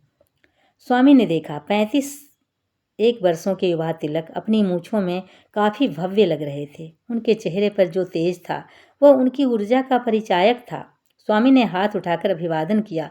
नमो नारायणः। और ये हमारे स्वामी जी बहुत ही विद्वान व्यक्ति हैं, सिद्ध कोटि के तपस्वी हैं। आपको इनसे बात करना अच्छा लगेगा। यात्रा अच्छी कटेगी आपकी। स्वामी जी, तीसरे व्यक्ति ने कहा, अब जब संयोग से तिलक जी मिल ही गए हैं और परिचय हो ही गया है तो आप पुणे में इनके घर पर भी ठहर सकते हैं। तिलक ने कुछ विस्मय से उस व्यक्ति को देखा। रामदास ने कहा होता तो भी कोई बात थी। कहने वाले व्यक्ति को वह नहीं जानते थे। वे उस सन्यासी को भी नहीं जानते थे। फिर वे लोग किस विश्वास से कह रहे थे कि सन्यासी उनके घर पर ठहर सकते हैं? पर सन्यासी ने भी उस प्रस्ताव के विषय में कोई उत्साह नहीं दिखाया था। तो फिर तिलक ही क्या करते? वे चुपचाप बैठे रहे। पुणे पहुंचकर देखा जाएगा कि सन्यासी क्या चाहता है। आवश्यक हुआ तो उसके रहने का प्रबंध किसी सार्वजनिक स्थान पर करवा देंगे। गाड़ी चलने का संकेत मिलते ही वे तीनों गुजराती सज्जन विदा हो गए। स्वामी ने ऊपर की ओर देखा। शिव शिव। उन्होंने अपने भावी आतिथेय के रूप में तिलक से परिचय बढ़ाने का कोई प्रयास नहीं किया। वे कहीं आत्मलीन हो गए लगते थे। तिलक ने पहली बार ध्यान दिया कि सन्यासी की आंखें बहुत गहरी और आकर्षक हैं। सन्यासी है तो आपने गीता पढ़ी ही होगी? तिलक ने पूछा। पढ़ी तो है, चाहे उतनी समझी ना हो जितनी आपने समझी है। तिलक उनकी ओर देखते रहे। यह शालीनता थी अथवा सन्यासी कटाक्ष कर रहा था? मैंने भी क्या समझी है, तिलक बोले। घृष्टधूम्न का हवन कुंड में से जन्म लेना मेरी समझ में नहीं आया। असंभव असंभव। हवन कुंड में से जन्म का अर्थ है, स्वामी बोले, उन्होंने उसे अपना नया जीवन मानने का व्रत लिया था। यह बेतुकी सी बात नहीं लगती आपको? तिलक बोले। यह नया जन्म क्या होता है? मैंने अपनी माता के गर्भ में से जन्म लिया था। मेरे माता पिता थे, बहन भाई थे, जाति और गोत्र थे। मेरा एक नाम था। जीवन में कुछ ज्ञान और कुछ धन संपदा पाने के लक्ष्य थे, कुछ कर्तव्य और अधिकार थे। तो तब मैंने संन्यास अंगीकार किया। सन्यासी ने कहा। उस क्षण से मेरा पिछला जीवन समाप्त हो गया और एक नया जीवन आरंभ हो गया। अब न मेरे माता पिता हैं, न भाई बहन हैं, न कुल गोत्र और जाति। मेरा वह नाम भी नहीं है। मैं उन्हें भूल गया हूँ। अपने स्कूल कॉलेज के प्रमाण पत्र फाड़ दिए हैं मैंने। अब अपने परिवार के प्रति मेरा कोई दायित्व तो नहीं है। मेरा एक ही व्रत है, ईश्वर की खोज। मेरा यह जन्म उस विधि विधान में से हुआ है जिनमें मुझे सन्यास की दीक्षा दी गई। तिलक विस्मय से सन्यासी को देखते रहे। सन्यासी का तर्क कितना अकाट्य और पूर्ण था। उन्होंने कभी यह सोचा नहीं था। उनके मन में सन्यासी के प्रति सम्मान बढ़ता जा रहा था। स्वामी जी, इसी संदर्भ में एक और प्रश्न मेरे मन में है। पूछिए, स्वामी ने मुस्कुराकर कहा। संकोच मत कीजिए। हो सकता है कि आपके उस प्रश्न का उत्तर मेरे पास ना हो, तो फिर पूछने का लाभ क्या होगा? फिर हम दोनों मिलकर उस प्रश्न का उत्तर खोजेंगे। स्वामी की मुस्कान अत्यंत मनमोहक थी। सत्य की खोज बड़ी आनंददायक यात्रा है। अर्जुन ने कृष्ण से कहा कि मेरा रथ दोनों सेनाओं के मध्य ले चलो। मैं देखना चाहता हूँ कि वे कौन कौन से लोग हैं जो दुर्योधन के पक्ष से मेरे विरुद्ध शस्त्र उठाकर लड़ने आए हैं। ठीक है, स्वामी ने सहमति में सिर हिला दिया। और जब उसने देखा कि द्रोण और भीष्म भी उससे लड़ने आए हैं तो उसने गांडी फेंक दिया। तिलक बोले, जब वह युद्ध क्षेत्र में आया तो क्या वह नहीं जानता था कि द्रोण और भीष्म उसके विरुद्ध लड़ेंगे? उसने युद्ध क्षेत्र में ऐसा नया क्या देखा जिससे वह इतना विचलित हो गया? स्वामी मुस्कुराए। यहाँ भ्रातृन पुत्रान पौत्रान सखीन को भी देखा। युद्ध क्षेत्र में खड़े प्रत्येक व्यक्ति को प्राणों का संकट होता है। वहाँ किसी के भी प्राण जा सकते थे। स्वामी बोले, उसका मोह तो स्पष्ट था। वह नहीं चाहता था कि उसके भाई पुत्र और पौत्र मारे जाएं। हाँ, तिलक बोले, किंतु उसने यह कहा तो नहीं। और इससे स्पष्ट क्या कहता? स्वामी ने उत्तर दिया, वह युद्ध करता रहा और भीष्म था द्रोण का वध करने से बचता रहा। उसके लिए कृष्ण और युधिष्ठिर से डांट खाता रहा, किंतु अपने पुत्र को मरने से तो वह नहीं रोक सका। इसी परिणाम की आशंका से उसके होंठ सूख रहे थे, शरीर क्लांत हो रहा था। तिलक आत्मलीन से बैठे चुपचाप कुछ सोचते रहे। अर्जुन के मोह को आज उन्होंने एक दूसरे रूप में देखा था। गाड़ी पुणे स्टेशन पर रुकी और वे दोनों साथ साथ उतरे। तिलक का सामान कुली ने उतारा। स्वामी ने अपना सामान स्वयं ही उठा लिया। अच्छा श्रीमान, स्वामी ने कहा, आपकी संगति में यात्रा अच्छी कट गई, चर्चा लाभकारी रही। तिलक चौंके, आप मुझसे विदा हो रहे हैं? बैरिस्टर रामदास तो कह गए थे कि आप मेरे घर पर ठहरें। उन्होंने प्रस्ताव रखा था, आपने उसकी स्वीकृति नहीं दी थी। स्वामी मुस्कुरा रहे थे।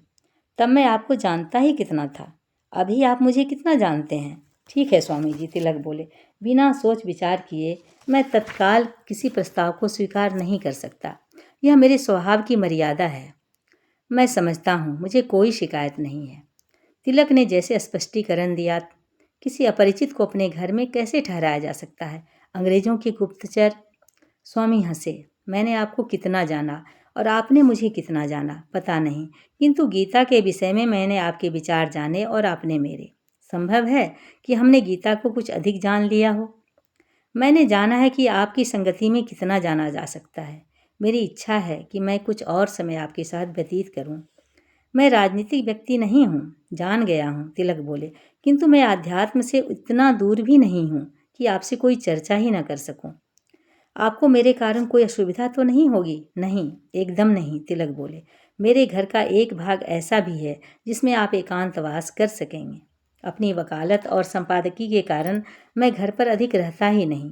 भोजन के समय ही आपसे भेंट हुआ करेगी। आइए। तिलक चल पड़े। आपका नाम क्या है स्वामी जी? सहसा तिलक ने पलटकर पूछा। सामाजिक मर्यादा की बात मैं नहीं करता, किंतु अवस्था से मैं आपसे बड़ा हूँ। कहीं तो आपके नाम की चर्चा करनी पड़ सकती है। मेरा नाम? स्वामी हंसे। नाम और रूप की माया से ही तो हमें मुक्त होना है महाराज। मैं कुछ नहीं हूँ, बस एक साधारण सन्यासी हूँ। और ऐसा मैंने क्या किया है कि आपको मेरे नाम का उल्लेख करना पड़ जाए? तिलक समझ गए, सन्यासी अपना नाम नहीं बताना चाहते। दोपहर के भोजन के लिए तिलक समय से आ गए थे। आपको राजनीति में तनिक भी रुचि नहीं है? ईश्वर को खोजने वाले और उससे प्रेम करने वाले सन्यासी को माया में रुचि कैसे हो सकती है? पर हमारा देश अंग्रेजों का दास है, तिलक कुछ आवेश में बोले। वे हमारी गर्दन दबाए हुए हैं, हमारी छाती पर बैठे हुए हैं, हमारा खून पी रहे हैं। ऐसे में हम राजनीति से उदासीन कैसे रह सकते हैं? मैं देशवासियों से उदासीन कहाँ हूँ? स्वामी का स्वर भी कुछ ऊपर उठा। प्रभु के बनाए इन जीवों की चिंता मुझे सोने नहीं देती, किंतु भारत की समस्याओं का समाधान राजनीति तो नहीं है। राजनीति समस्याओं का समाधान? राजनीति नहीं तो और क्या होगा? न ये समस्याएं राजनीतिक हैं, न उनका समाधान राजनीतिक होगा। स्वामी बोले, समस्या है मनुष्य का लोभ और स्वार्थ, समस्या है मनुष्य का अहंकार और इंद्रिय भोग की लिप्सा। और वह तो रहेगी ही। तिलक का स्वर कुछ ऊंचा हो गया। आप तपस्या कर अपनी लिप्साओं से मुक्त हो सकते हैं, किंतु अंग्रेजों की लिप्सा तो हमारी तपस्या से नहीं छूटेगी। उनसे हम अपनी रक्षा कैसे करें? राजनीतिक संघर्ष न करें, भारत माता को बेड़ियों में जकड़े रहने दें? नहीं, स्वामी बोले, भारत माता बेड़ियों में क्यों जकड़ी रहे? भारत माता को बेड़ियों में जकड़ा किसने?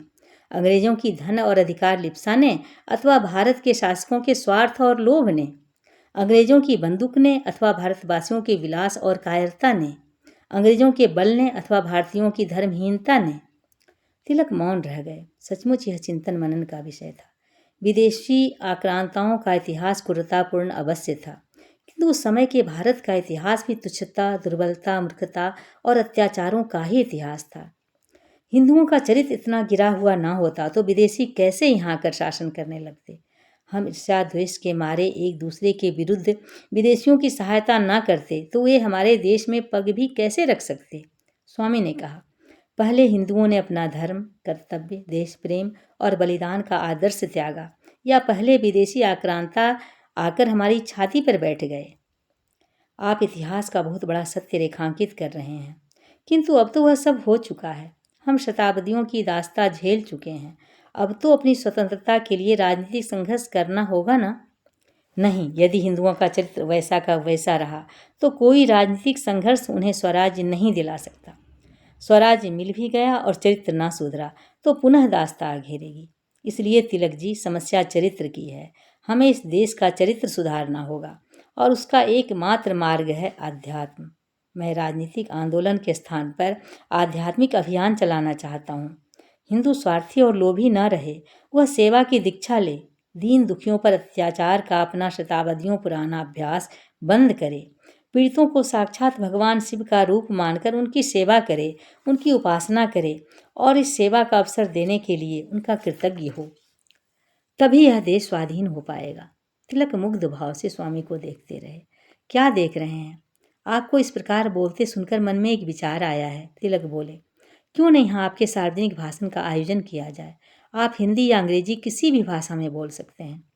नहीं, स्वामी कुछ चिढ़ कर बोले, मैंने कभी सार्वजनिक भाषण नहीं किया। उसका मुझे अभ्यास नहीं है, मुझे उसकी आवश्यकता भी नहीं है। और जहाँ तक भाषा का प्रश्न है, अंग्रेजी एक विदेशी भाषा है, उस पर मेरा कितना अधिकार हो सकता है? हिंदी हमारे राष्ट्र की भाषा अवश्य है, उसमें सारे देश का कार्य व्यापार चलता है, किंतु मेरी मातृभाषा तो बांग्ला ही है, उसे यहाँ कोई समझेगा नहीं। आप भक्तों के सामने प्रभु चर्चा नहीं करते, वह भाषण नहीं होता, प्रभु की लीला के विषय में एक भक्त के कृतज्ञ उद्गार होते हैं।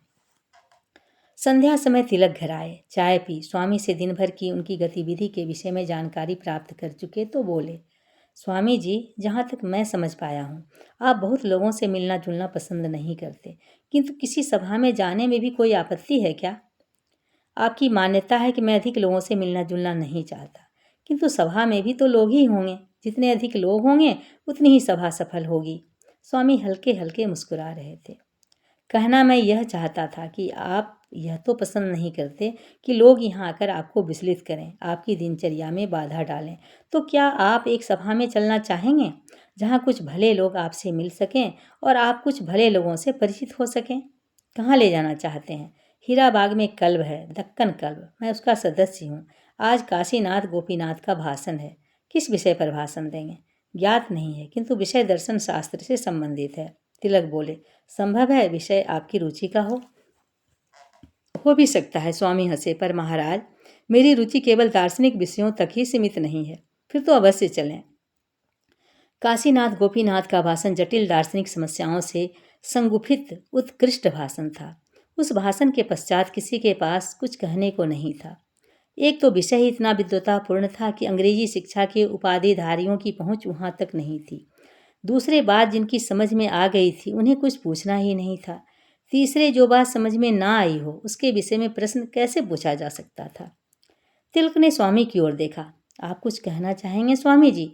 वे चकित रह गए जब उन्होंने देखा कि स्वामी बोलने के लिए उठ खड़े हुए। स्वामी जी प्रांजल अंग्रेजी में उस विषय का दूसरा पक्ष प्रस्तुत कर रहे थे। वह क्रमशः उसकी गहराई में उतरते गए।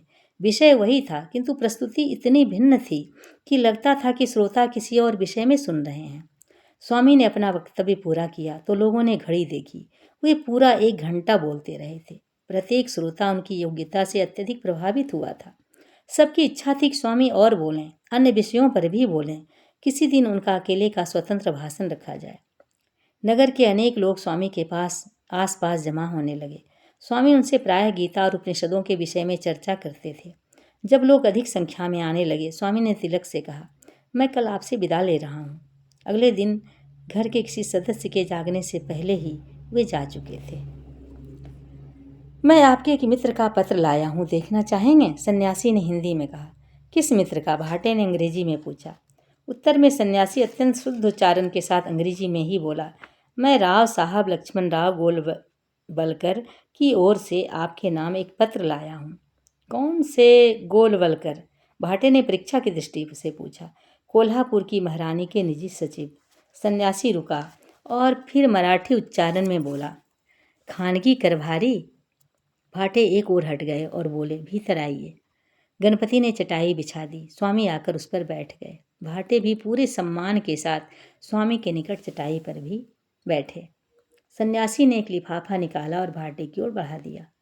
पत्र गोलवलकर का ही था और उन्होंने सन्यासी की प्रशंसा में इतना कुछ लिखा था कि भाटे सहज ही उस पर विश्वास नहीं कर सके। गोलवलकर ऐसा व्यक्ति नहीं था जो किसी की इस प्रकार अतिशयोक्तिपूर्ण प्रशंसा करे। उसके शब्द सधे हुए तथा नपे तुले हुआ करते थे और यह पत्र तो अपना संतुलन खोए हुए अथवा पूर्णतः समर्पित किसी भक्त का था। आप राव साहब को कैसे जानते हैं? भाटे ने पूछा। मैं श्रीमान गोलवलकर को नहीं जानता, सन्यासी ने सहज भाव से कहा। मुझे किसी और ने उनके नाम पत्र दिया था और कोल्हापुर में मैं महाराज का अतिथि था। इसी अवधि में राव साहब को मुझसे कुछ स्नेह हो गया। लक्ष्मण राव के नाम आपको परिचय पत्र किसने दिया था? भाटे ने पूछा। राव साहब के नाम मैं भावनगर के दरबार से पत्र लेकर गया था। इस बार भाटे की आंखें विस्मय से पूरी तरह खुल गईं।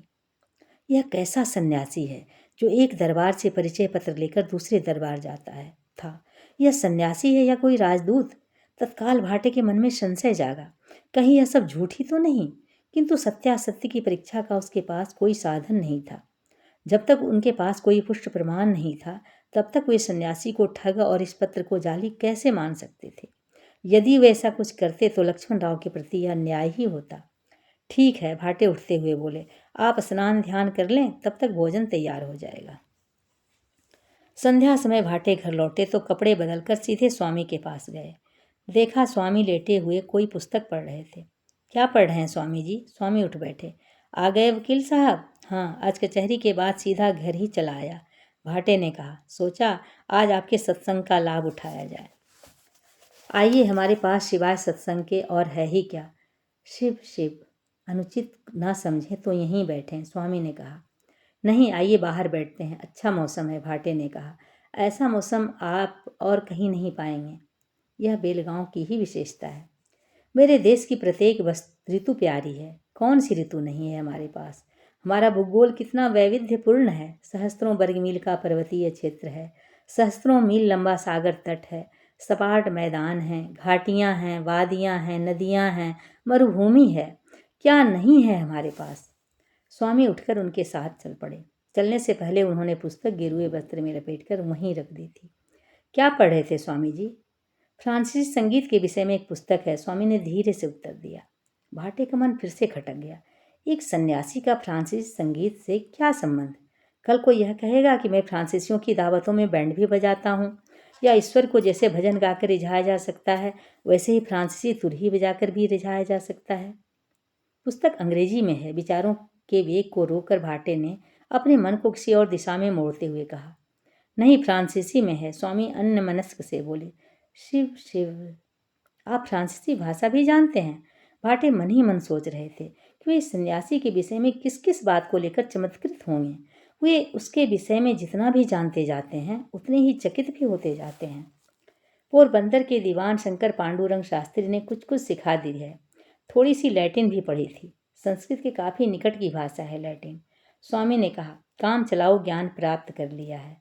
सहसा वे हंसे। पता नहीं किस पुस्तक को पढ़कर अपना संगीत संबंधी ज्ञान बढ़ा रहा हूँ या फ्रांसीसी भाषा का ही अभ्यास कर रहा हूँ। भाषा का सौंदर्य भी माँ सरस्वती का अद्भुत वरदान है। कहीं विषय प्रधान हो जाता है और कहीं भाषा ही महत्वपूर्ण हो जाती है। बाहर आकर वे लोग खुले में रखी कुर्सियों पर बैठ गए। अन्य कौन सी पुस्तकें आप अपने साथ रखते हैं? भाटे ने जानकारी चाही। अपनी प्रिय पुस्तकें आप अपने साथ रखते होंगे। सन्यासी के पास कोई अस्थायी संपत्ति नहीं होती, पुस्तकें भी नहीं, स्वामी ने कहा।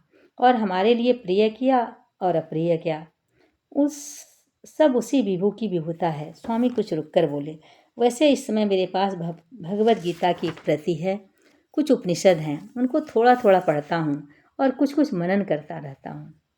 आपको संस्कृत का भी ज्ञान है? भाटे ने पूछा, या फिर अनुवाद के माध्यम से ही गीता और उपनिषदों का अध्ययन करते हैं? माँ के प्रसाद से संस्कृत का भी थोड़ा सा काम चलाओ ज्ञान पाया है। संस्कृत से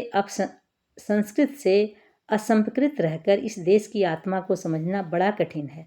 स्वामी ने कहा, मेरी इच्छा है कि इस देश के लोग संस्कृत को कुछ और गंभीरता से पढ़ें। भाटे को इतनी प्रसन्नता सन्यासी की किसी अन्य बात से नहीं हुई थी। यह तो बहुत ही अच्छी बात है स्वामी जी। मैं सोचता हूँ आजकल संस्कृत का ज्ञान है ही कितने लोगों को। मेरे मन में भी बड़ी अभिलाषा है कि मेरा पुत्र संस्कृत का अच्छी तरह अभ्यास कर संस्कृत का वास्तविक विद्वान बन जाए।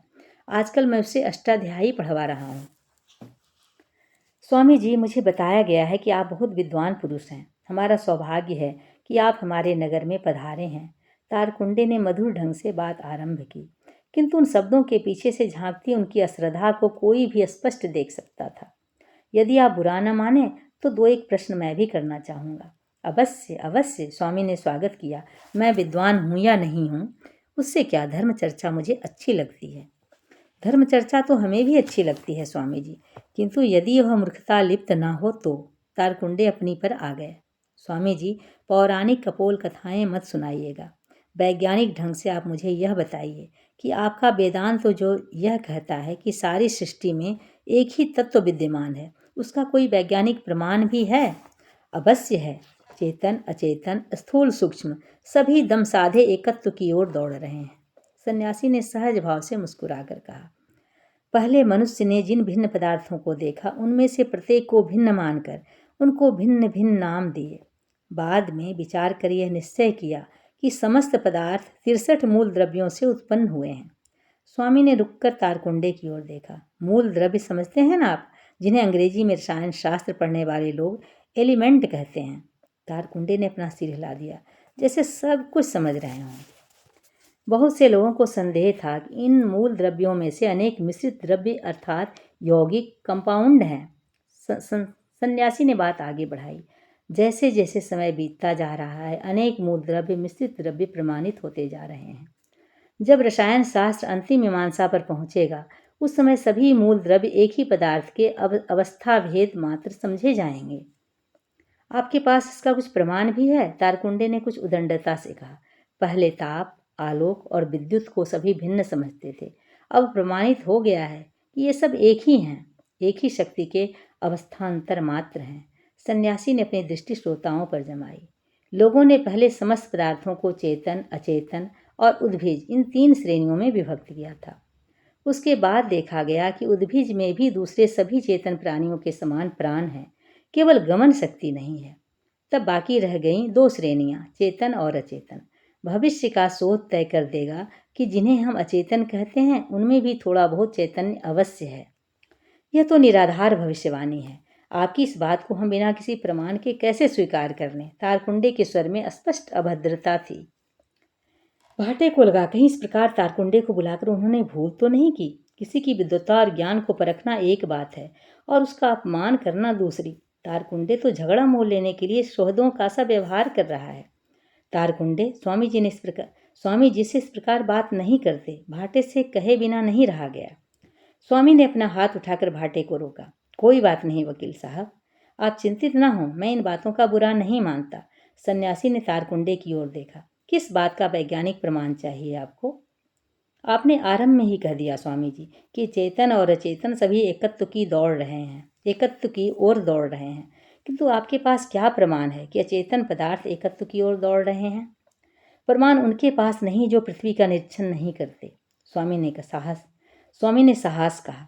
पृथ्वी में जो ऊंची नीची जमीन देखी जाती है वह भी समतल होकर एक रूप में परिणत होने की सतत चेष्टा कर रही है। वर्षा के जल से पर्वत आदि ऊंची जमीन धूल जाने पर भी उस मिट्टी से गड्ढे भर रहे हैं।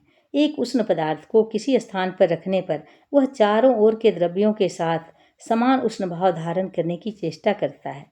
उष्णता इस प्रकार संचालन, संवाहन, विकिरण आदि पद्धतियों से सर्वदा समभाव या एकत्व की ओर अग्रसर हो रही है। ये सब कवि के प्रमाण है, वैज्ञानिक नहीं, तारकुंडे ने पुनः कहा। कोई वैज्ञानिकों वाला प्रमाण दीजिए। वृक्ष के फल, फूल, पत्ते और उसकी जड़ ऊपर से भिन्न प्रतीत होते हैं। पाठशालाओं में बच्चों को पढ़ाया भी इसी प्रकार जाता है, किंतु रूपाकार भिन्न होने पर भी पदार्थ तो एक ही है। विज्ञान इसे प्रमाणित कर चुका है। स्वामी ने कहा, प्रिज्म के भीतर से देखने पर सफ़ेद रंग इंद्रधनुष के 7 रंगों के समान पृथक पृथक विभक्त दिखाई देता है। खाली आंखों से देखने पर एक ही रंग और लाल या नीले चश्मे से देखने पर सभी कुछ लाल या नीला दिखाई देता है। आप विषय से भटक रहे हैं स्वामी जी। तारकुंडे के चेहरे पर बेचैनी मुस्कान थी। अपने इस बचकाने उदाहरणों से आप प्रमाणित क्या कर रहे हैं? भाटे के चेहरे पर फिर विरोध झलका, किंतु स्वामी का चेहरा तथा स्वर अब भी निर्द्वंद थे। सत्य तो एक ही है, माया के द्वारा हम उसे पृथक पृथक देखते हैं। देश कालातीत सत्य अद्वैत और अखंड है। उसके कारण मनुष्य को इस सृष्टि के विभिन्न पदार्थों का ज्ञान होता है, किंतु उस संपूर्ण सत्य को मनुष्य देख नहीं पाता, जान नहीं पाता। भाटे का विचार था कि अब शायद तारकुंडे का मुख बंद हो जाएगा, किंतु तारकुंडे चुप नहीं हुए। पैतरा बदल कर बोले, जो कुछ हम अपनी आंखों से देखते हैं सदा वही सत्य नहीं होता। रेल की समानांतर पटरियां दूर जाकर परस्पर मिलती हुई प्रतीत होती हैं। मृग तृष्णा या रज्जु में सर्वभ्रम आदि ऑप्टिकल इल्यूशन होते ही रहते हैं। सभी प्राणियों के नेत्र भिन्न भिन्न क्षमतायुक्त लेंस मात्र हैं। हम लोग किसी वस्तु को जिस प्रकार देखते हैं, घोड़ा उसको कुछ बड़े आकार में देखता है, क्योंकि उसके नेत्रों का लेंस कुछ भिन्न शक्ति वाला है। तारकुंडे गर्वपूर्ण भाषण की मुद्रा में आ गए थे। जॉन स्टुअर्ट मिल ने कहा है। सहसा उन्होंने रुककर स्वामी की ओर देखा। जॉन स्टुअर्ट मिल का नाम सुना है ना? स्वामी हल्के से मुस्कुराए। जॉन स्टुअर्ट मिल ने कहा है। तारकुंडे ने अपनी बात आगे बढ़ाई। मनुष्य चाहे सत्य के पीछे पगला जाए, किंतु परम सत्य को समझने की क्षमता उसमें नहीं है, क्योंकि प्राकृतिक सत्य सामने आने पर भी मनुष्य समझ नहीं पाएगा कि यही वास्तविक सत्य है। हम लोगों का सारा ज्ञान सापेक्ष है। निरपेक्ष तथा पूर्ण सत्य को देख सकने की पूर्ण क्षमता हम में नहीं है। अतएव निर्गुण ब्रह्म अथवा जगत के कारण को मनुष्य कभी नहीं समझ सकता। तारकुंडे ने सन्यासी की ओर देखा। क्या कहते हैं स्वामी जी? तारकुंडे के स्वर का विष सबका हृदय जला रहा था। यदि कोई उससे अप्रभावित दिख रहा था तो वे स्वयं स्वामी जी ही थे। स्वामी ने सहज शांत भाव से कहा, हो सकता है कि आपके और आपके परिचितों को परम तथा निरपेक्ष ज्ञान ना हो, किंतु इससे यह निष्कर्ष कैसे निकाला जा सकता है कि किसी को भी परम ज्ञान नहीं है? सन्यासी ने तारकुंडे पर अपनी दृष्टि जमाई। आप कभी उत्तरी ध्रुव प्रदेश गए हैं? नहीं। आपका कोई मित्र गया है? नहीं। आपका कोई संबंधी गया है? नहीं। पर फिर भी वहाँ अन्य लोग गए हैं। वहाँ कुछ लोग रहते भी हैं। स्वामी ने कहा, ज्ञान और मिथ्या ज्ञान नामक 2 अवस्थाएं हैं। इस समय आप जिसे ज्ञान कह रहे हैं वह वस्तुतः मिथ्या ज्ञान है। सत्य ज्ञान के उदित होने पर वह तिरोहित हो जाता है। उस समय सब एक दिखाई देता है। द्वैत ज्ञान अज्ञान जनित है। सन्यासी से सहमत होने के स्थान पर तारकुंडे कुछ और भी उग्र हो गए। यह तो बड़ा भयानक तर्क है साधु महाराज। यदि ज्ञान तथा ज्ञान ये 2 ही अवस्थाएं हैं, तो जिसे आप परम ज्ञान समझते हैं वह भी तो मिथ्या ज्ञान हो सकता है, और हमारे जिस द्वैत ज्ञान को आप मिथ्या ज्ञान कह रहे हैं वह भी तो सत्य ज्ञान हो सकता है। स्वामी के माथे पर बल नहीं पड़ा। आप ठीक कहते हैं, इसीलिए तो वेद में विश्वास करना चाहिए। हमारे पूर्वकालीन ऋषि मुनिगण समस्त द्वैत ज्ञान को पार कर इस अद्वैत ज्ञान का अनुभव कर जो कह गए हैं उसी को वेद कहते हैं। स्वप्न और जागृत अवस्थाओं में से कौन सी सत्य है और कौन सी असत्य, इसे विचारने की क्षमता हम लोगों में नहीं है। जब तक हम लोग इन दोनों अवस्थाओं को पार कर इनकी परीक्षा नहीं कर सकेंगे, तब तक कैसे कह सकते हैं यह सत्य है और वह सत्य? केवल 2 विभिन्न अवस्थाओं का अनुभव होता है, इतना ही कहा जा सकता है। जब हम एक अवस्था में रहते हैं तो दूसरी अवस्था हमें भूल मालूम पड़ती है। स्वप्न में हो सकता है हमने कलकत्ता में क्रय विक्रय किया, पर दूसरे ही क्षण में स्वयं को बिछौने पर लेटे हुए पाते हैं। जब सत्य ज्ञान का उदय होगा तब एक से भिन्न और कुछ नहीं देखोगे। उस समय समझ सकोगे कि पहले का द्वैत ज्ञान मिथ्या था। किंतु यह सब दूर की बातें हैं। हाथ में खड़िया लेकर अक्षरारंभ करते ही यदि कोई रामायण महाभारत पढ़ने की इच्छा करे तो यह कैसे संभव होगा? धर्म अनुभव का विषय है, बुद्धि के द्वारा समझने का नहीं। अनुभव के लिए प्रयत्न करना ही होगा, तब उसका सत्यासत्य समझा जा सकेगा। तारकुंडे का धैर्य चुक गया। अत्यंत खींच के साथ बोले, स्वामी जी, मैंने आपसे पहले ही कहा था, मैं आपका प्रलाप नहीं सुनूंगा। मुझे तो केवल वैज्ञानिक प्रमाण चाहिए। तारकुंडे भाटे ने उन्हें टोका। आप शांत रहें वकील साहब, स्वामी ने कहा। मैं इन्हें वैज्ञानिक प्रमाण ही दूंगा। बिना तर्क संगत वैज्ञानिक प्रमाण के हम किसी की बात क्यों स्वीकार कर लें? वे तारकुंडे की ओर मुड़े। 2 अंश उदजन और 1 अंश ओसजन लेकर पानी बनता है। कहने से काम नहीं चलेगा। उनको एक सख्त स्थान पर रखकर उनके भीतर से विद्युत प्रवाह चलाकर उनका संयोग करना होगा, तभी पानी दिखाई देगा और ज्ञात होगा कि उदजन और ओसजन नामक गैसों से पानी उत्पन्न होता है। अद्वैत ज्ञान की उपलब्धि के लिए भी ठीक इसी प्रकार धर्म में विश्वास चाहिए, आग्रह चाहिए, अध्यवसाय चाहिए और चाहिए प्राणपन से प्रयत्न। तब कहीं अद्वैत ज्ञान होता है। 1 महीने के अभ्यास को तो मनुष्य त्याग नहीं सकता, फिर 10 वर्ष के पुराने अभ्यास की तो बात ही क्या। प्रत्येक व्यक्ति के सैकड़ों जन्मों का कर्मफल उसकी पीठ पर बंधा है। एक मुहूर्त भर शमशान वैराग्य नहीं हुआ कि कहने लगे, कहाँ, मुझे तो सब एक दिखाई नहीं पड़ता। यह बात मान लें तो अदृष्टवाद आ जाता है।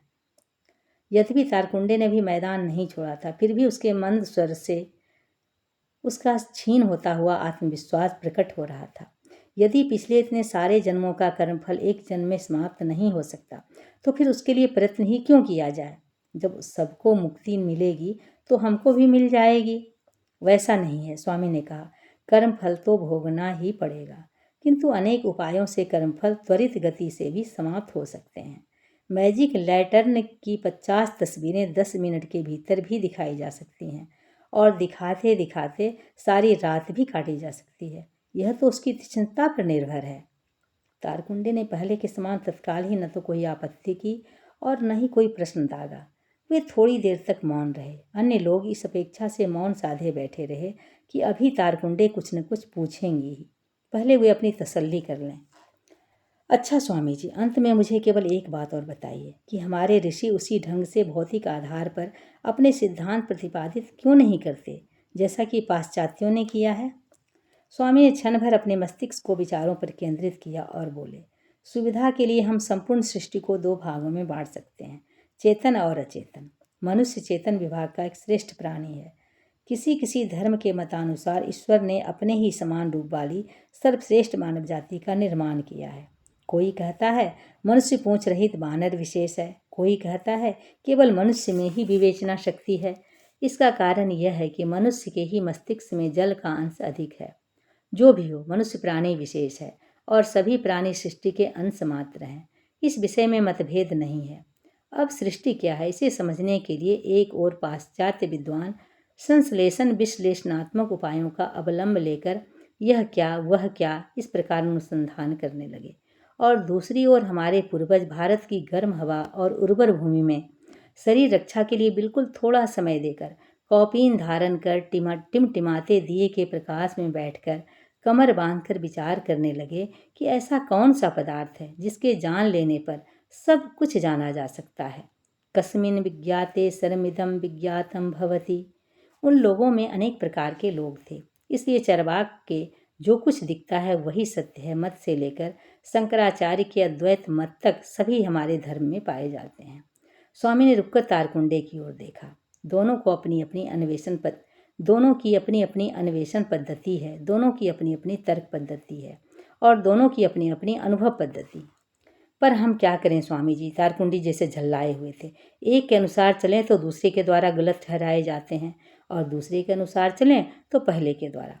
आप उस व्यक्ति की पीड़ा के विषय में सोचिए जो अपनी परंपरा और अभ्यास के अनुसार एक विशिष्ट जीवन पद्धति में जी रहा हो और उसकी ज्ञान पद्धति अन्य वर्ग की होने के कारण प्रत्येक क्षण उसे कहती रहती है कि उसकी जीवन पद्धति पूर्णतः भ्रमित है। वह न अपना आचरण बदल सकता है और न अपना ज्ञान। या तो वह व्यक्ति एक ही वर्ग से अपना आचरण और ज्ञान प्राप्त करे अथवा उसका समन्वय करे। दोनों को पृथक पृथक रखकर दोनों को अंगित करना असंभव है, किंतु दोनों का समन्वय तो हो ही नहीं सकता। स्वामी मुस्कुराए। ये दोनों दल एक ही स्थान पर पहुंच रहे हैं और अब दोनों ने एक ही बात कहनी आरंभ कर दी है। दोनों ही कहते हैं इस ब्रह्मांड के सभी पदार्थ एक अनिर्वचनीय अनादि अनंत वस्तु के प्रकाश मात्र हैं। देश और काल भी वही हैं। काल अर्थात युग, कल्प, वर्ष, मास, दिन और मुहूर्त आदि समय सूचक काल जिसके अनुभव में सूर्य की गति ही हमारी प्रधान सहायक है। जरा सोच कर तो देखो, वह काल क्या मालूम होता है। सूर्य अनादि नहीं है। ऐसा समय अवश्य था जब सूर्य की सृष्टि नहीं हुई थी, और ऐसा समय भी आएगा जब यह सूर्य नहीं रहेगा, यह निश्चित है। अतः अखंड समय एक अनिर्वचनीय भाव अथवा वस्तु विशेष के अतिरिक्त भला और क्या है। देश या आकाश कहने पर हम लोग पृथ्वी अथवा सौर जगत संबंधी सीमाबद्ध स्थान विशेष समझते हैं, किंतु वह तो समग्र सृष्टि के अंश मात्र के सिवाय और कुछ भी नहीं है। अतएव अनंत देश में भी काल के ही समान एक अनिर्वचनीय भाव या वस्तु विशेष है। यही लगता है स्वामी जी। तारकुंडे पहली बार कुछ सहमत होते से लगे। अब सौर जगत और सृष्टि पदार्थ कहाँ से किस प्रकार आए, साधारणतः हम लोग कर्ता के अभाव में क्रिया को नहीं देख पाते, इसलिए समझते हैं कि सृष्टि का अवश्य कोई करता है। किंतु ऐसा होने पर तो सृष्टिकर्ता का भी कोई सृष्टिकर्ता आवश्यक है, किंतु वैसा हो नहीं सकता। यही तो तारकुंडे से सारा आत्मनियंत्रण खोकर स्वामी के साथ सहमति जता बैठे। इसीलिए यदि कारण सृष्टिकर्ता या ईश्वर भी अनादि, अनिर्वचनीय, अनंत भाव अथवा वस्तु विशेष है, स्वामी ने कहा, पर अनंत की अनेकता तो संभव नहीं है। अतः ये सारी अनंत वस्तुएं एक ही हैं और वही एक विविध रूपों में प्रकाशित है। स्वामी ने जैसे अपनी बात पहली बार पूर्ण करके देखा। तुम्हारी शंकाओं का समाधान हुआ जिज्ञासु? तारकुंडे कुछ नहीं बोले। उन्होंने अपनी आंखें मूंद कर हाथ जोड़ दिए। किंतु स्वामी जी, भाटे ने बहुत दिनों से अपने मन में जमी हुई आपत्ति को मुखरित किया। क्या आपको ऐसा नहीं लगता कि वेदांत के सिद्धांत कायरों और आलसियों की अपनी दुर्बलताओं को छिपाने के लिए ढाल के समान उपयोगी लगते हैं? सत्य है कि कायर और आलसी भी वेदांत की आड़ ले सकते हैं, उसकी घोषणाएं कर सकते हैं, किंतु उनका व्यवहार केवल वीर तथा समर्थ हृदय लोग ही कर सकते हैं। स्वामी ने भाटे की ओर देखा। वेदांत मंदाग्नियों के रोगियों के लिए अपाच्य है। भाटे ने कुछ नहीं कहा, किंतु उनकी दृष्टि में पूर्ण संतोष नहीं था। वे जैसे अब भी इस विषय को कुछ और स्पष्ट किए जाने के लिए स्वामी की ओर देख रहे थे। यदि एक बलिष्ठ पुरुष अयास सोच समझकर अपने दुर्बल विरोधी के प्रति बल प्रयोग नहीं करता, तो यह कहा जा सकता है वह उदात्त चरित्र का स्वामी है, स्वामी ने कहा। किंतु दूसरी ओर एक दुर्बल व्यक्ति पिटता भी रहे और यह कहता भी रहे कि उसने हिंसा का प्रयोग न करने का संकल्प किया है, तो यह हिंसा नहीं, उसकी कायरता का आवरण मात्र है। यही कहा था श्री कृष्ण ने अर्जुन से। स्वामी के स्वर में एक अलौकिक दीप्ति थी। अर्जुन की युद्ध के प्रति अनिच्छा अपने बंधुओं के विरुद्ध बल प्रयोग न करने के संकल्प के रूप में ही नहीं, उसके मोहग्रस्त मन की कायरता के रूप में समझी जा सकती है। इसीलिए श्री कृष्ण ने उसे क्लीब कहा। भाटे ने उत्तर में कुछ नहीं कहा। शायद वे स्वामी की बात पर मनन कर रहे थे और इस विषय में तत्काल कुछ नहीं कहना चाहते थे। सहसा स्वामी हंस पड़े। आज कुछ अधिक ही हो गई गंभीर वार्ता, तर्क वितर्क और पक्ष विपक्ष। अभी तो आपकी भेंट हमारे आंचलिक वनाधिकारी से नहीं हुई है। भाटे भी कुछ हल्के मन से बोले। यदि कहीं वे भी आ गए होते तो वितंडावाद कुछ और भी उग्र हो गया होता। कौन है वे? स्वामी ने सहज जिज्ञासा की। वे भी आपके बंगाल के ही निवासी हैं, हरिपद मित्र। वे भी पाश्चात्य विज्ञान के रोग से ग्रस्त हैं। अतः धर्म को और विशेष रूप से हिंदू धर्म को केवल रूढ़िग्रस्त, अवैज्ञानिक और अंधविश्वास मानते हैं। ऐसे विद्वान लोगों से तो अवश्य धर्म चर्चा करनी चाहिए, स्वामी बोले। संभव है कि वे भी आजकल में दर्शन दें? नहीं, भाटे बोले, मेरा विचार है कि शायद वे यहाँ नहीं आएंगे। क्यों? सामान्यतः मराठी भाषियों की गतिविधियों से वे स्वयं को असंकृत ही रखते हैं। वैसे भी वे यह मानते हैं कि हम ब्राह्मण हैं, अतः शिक्षित और पोंगापंथी हैं। वे कायस्थ होने के नाते सुशिक्षित और वृत्तिशील हैं। वे तो बड़े रम्य व्यक्तित्व के स्वामी प्रतीत होते हैं। स्वामी बोले, देखिए, शायद हमारे भाग्य से वे आपके घर पदार्पण करें। भाटे के मन में एक नई योजना बनाई। स्वामी जी, यदि आपको बहुत अटपटा न लगे तो हम थोड़ी देर के लिए उधर हो ही आते हैं। अभी भोजन में कुछ विलम्ब है। भाटे कुछ रुक कर बोले, शायद बंगाल की भूमि से इतनी दूर एक बंगाली से मिलकर उन्हें प्रसन्नता हो। मुझे कोई आपत्ति नहीं है, सन्यासी ने उत्तर दिया। नौकर ने कपाट खोले तो हरिपद ने देखा भाटे साहब थे, पर उनके साथ यह गेरुआ धारण किए कौन था? मोटा सा स्थूलकाय सन्यासी। कैसा प्रसन्न लग रहा था मोटू। बिना पैसे के खाने को मिल जाता है ना, तभी। और भाटे को तो यह रोग ही है कि किसी न किसी बाबा को पकड़कर उसके सामने हाथ जोड़े बैठा रहता है। उसका विचार है कि ये बाबा लोग बहुत ज्ञानी और पहुँचे हुए हैं, इनके चरण धो धो कर पिएगा तो वह सीधा मेल ट्रेन से स्वर्ग जाएगा। स्वयं बुद्धू है तो सारी दुनिया को सीधा समझता है। इस संसार में इतना सरल होना भी ठीक नहीं है। पर यह बाबा को हरिपद के घर क्यों ले आया? हरिपद कुछ पूछता उससे पहले ही भाटे ने हिंदी में कहा, ये एक विद्वान बंगाली सन्यासी हैं, आपसे मिलने आए हैं। बंगाली हैं? हरिपद के मन में क्षेत्रीयताजन्य आत्मीयता जागी। उसने निकट आए सन्यासी की ओर ध्यान से देखा। एक प्रशांत मूर्ति, नेत्रों में जैसे तड़ित का आवास हो, दाढ़ी मूछ मुड़ी हुई, शरीर पर भगवा अलखला, पैरों में कोल्हापुरी चप्पल और सिर पर गेरुआ पगड़ी। हरिपद को वह भव्य मूर्ति आकर्षक लगी। मन सहज ही उनके अनुरूप हो गया और उनका सत्कार करने की इच्छा जागी। आइए बैठिए, हरिपद ने बांग्ला में कहा और आसन की ओर संकेत किया। उसका मन कह रहा था विद्वान है और बंगाली भी है, वार्तालाप में सुविधा रहेगी। हम बांग्ला में बात करें या भाटे साहब की सुविधा के लिए अंग्रेजी में? भाटे साहब को सुविधा न हो इसलिए हम बांग्ला में बात नहीं करेंगे। किंतु अंग्रेजी क्यों, हिंदी में क्यों नहीं? बंगाल के बाहर भिन्न भाषा भाषियों को अंग्रेजी में नहीं हिंदी में बात करनी चाहिए। हिंदी हमारी राष्ट्रभाषा है, स्वामी ने कहा। हरिपद का माथा ठनका। भाटे ठहरा महाराष्ट्र का ब्राह्मण, उसके घर मछली नहीं मिली होगी तो बाबा जी ने सोचा चलो हरिपद मित्र के घर चलो। बंगाली है और कुछ नहीं तो मछली तो खिलाएगा ही। अभी खिलाता हूँ इसे मछली, हरिपद ने मन ही मन कहा। यह अभी क्या याद करेगा, किसी बंगाली बाबू से पाला पड़ा था। बाबा आप हुक्का पीते हैं क्या? हरिपद स्वयं ही अपने स्वर की खनक से प्रसन्न हो रहा था।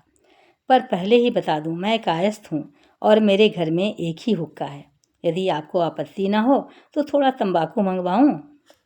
जो भी मिल जाए उसी से काम चल जाएगा। हुक्का, सिगरेट, बीड़ी, चुरुट, और मुझे आपके हुक्के से तंबाकू पीने में कोई आपत्ति नहीं है। कैसा सन्यासी है यह, हरिपद ने सोचा। तनिक भी सात्विक मालूम नहीं होता, छुआछूत को नहीं मानता, कोई अघोरी है क्या? अच्छा आप बैठिए। स्वामी और भाटे बैठ गए तो हुक्का तैयार करवाने के लिए कहने के बहाने हरिपद भीतर चला गया। इंदुमती ने पूछा, कौन आया है? 2 गिलास पानी भिजवा दो और हुक्का तैयार करवा दो, हरिपद बोला। अभी बताता हूँ। नौकर के हाथ पानी भेजकर इंदुमती ने पुनः पूछा, कौन है? अरे वह मूर्ख भाटे एक बंगाली सन्यासी को ले आया है। कौन सन्यासी है? हमारे घर ठहरेंगे? इंदुमती ने उत्साह से पूछा। हरिपद ने कठोर दृष्टि उस पर डाली। इसमें प्रसन्न होने की क्या बात है? क्या वे आपका सामान लाए हैं? इंदुमती ने जैसे हरिपद की बातों को सुना ही नहीं था। उन्होंने कहा है कि वे हमारे घर में ठहरेंगे। तुम तो मूर्ख हो एकदम, किसी भी पाखंडी को देखकर भक्ति सागर में गोते खाने लगती हो। रहने दो अब यह सब, इंदुमती की वाणी में आदेश था। किंतु हरिपद की उपेक्षा नहीं थी। अपने घर से इतनी दूर कभी कोई बंगाली भद्रपुरुष आया भी है, और फिर ये तो सन्यासी हैं।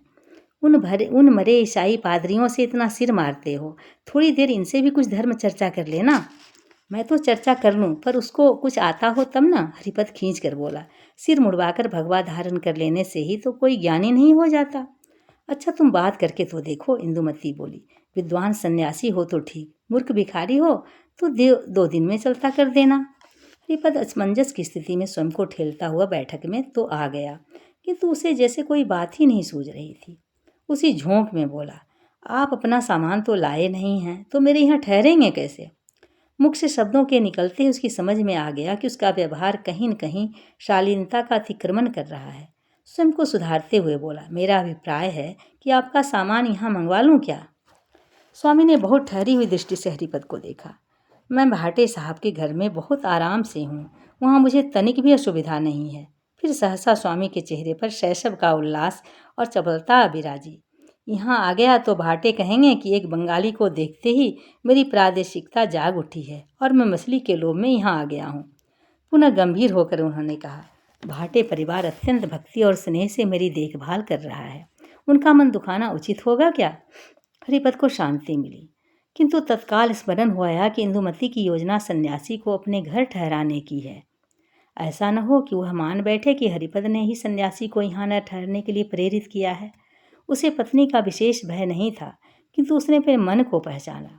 वह अपने आप को कहीं बहुत अपमानित पा रहा था। सन्यासी का तिरस्कार कर उसे बहुत प्रसन्नता होती, किंतु सन्यासी ने उसे उसका अवसर ही नहीं दिया। कुछ वर्दियाँ बड़ी सुरक्षित होती हैं, वह बोला, जैसे पुलिस की वर्दी, सेना की वर्दी। वर्दी देखते ही उनका सम्मान करना पड़ता है। उन वर्दियों को प्राप्त करने के लिए कुछ परीक्षाएं देनी पड़ती हैं, सरकार की मान्यता प्राप्त करनी पड़ती है। किंतु सन्यासी की वर्दी बड़े मज़े की है, जो चाहे जब चाहे उसे पहनकर सम्मान का भाजन बन जाता है। क्यों बाबा? स्वामी ने तनिक भी उत्तेजित हुए बिना अत्यंत शांत भाव से कहा, हाँ, बहुत से अपराधी भी वारंट के भय से अथवा अपने दुष्कर्मों को छिपाने के लिए सन्यासी के वेश में घूमते फिरते हैं। सन्यासी ने जिस निर्दोष भाव से यह बात स्वीकार कर ली थी, उससे हरिपद स्वयं अपनी ही दृष्टि में दोषी हो गया था। उसने देखा कि सन्यासी की आंखें तो अब भी निर्मल थीं, किंतु भाटे के अधर अवश्य हंसी में कुछ वक्र हो गए थे। अपने अपराध की फांस को कुछ कम करने के लिए अनायास ही हरिपद जैसे स्पष्टीकरण देने पर आ गया। नहीं, मेरा अभिप्राय किसी अपराधी से नहीं था, मैं तो उनके विलास की बात कर रहा था। संसार का भोग भी करेंगे और त्यागी भी कहलाएंगे।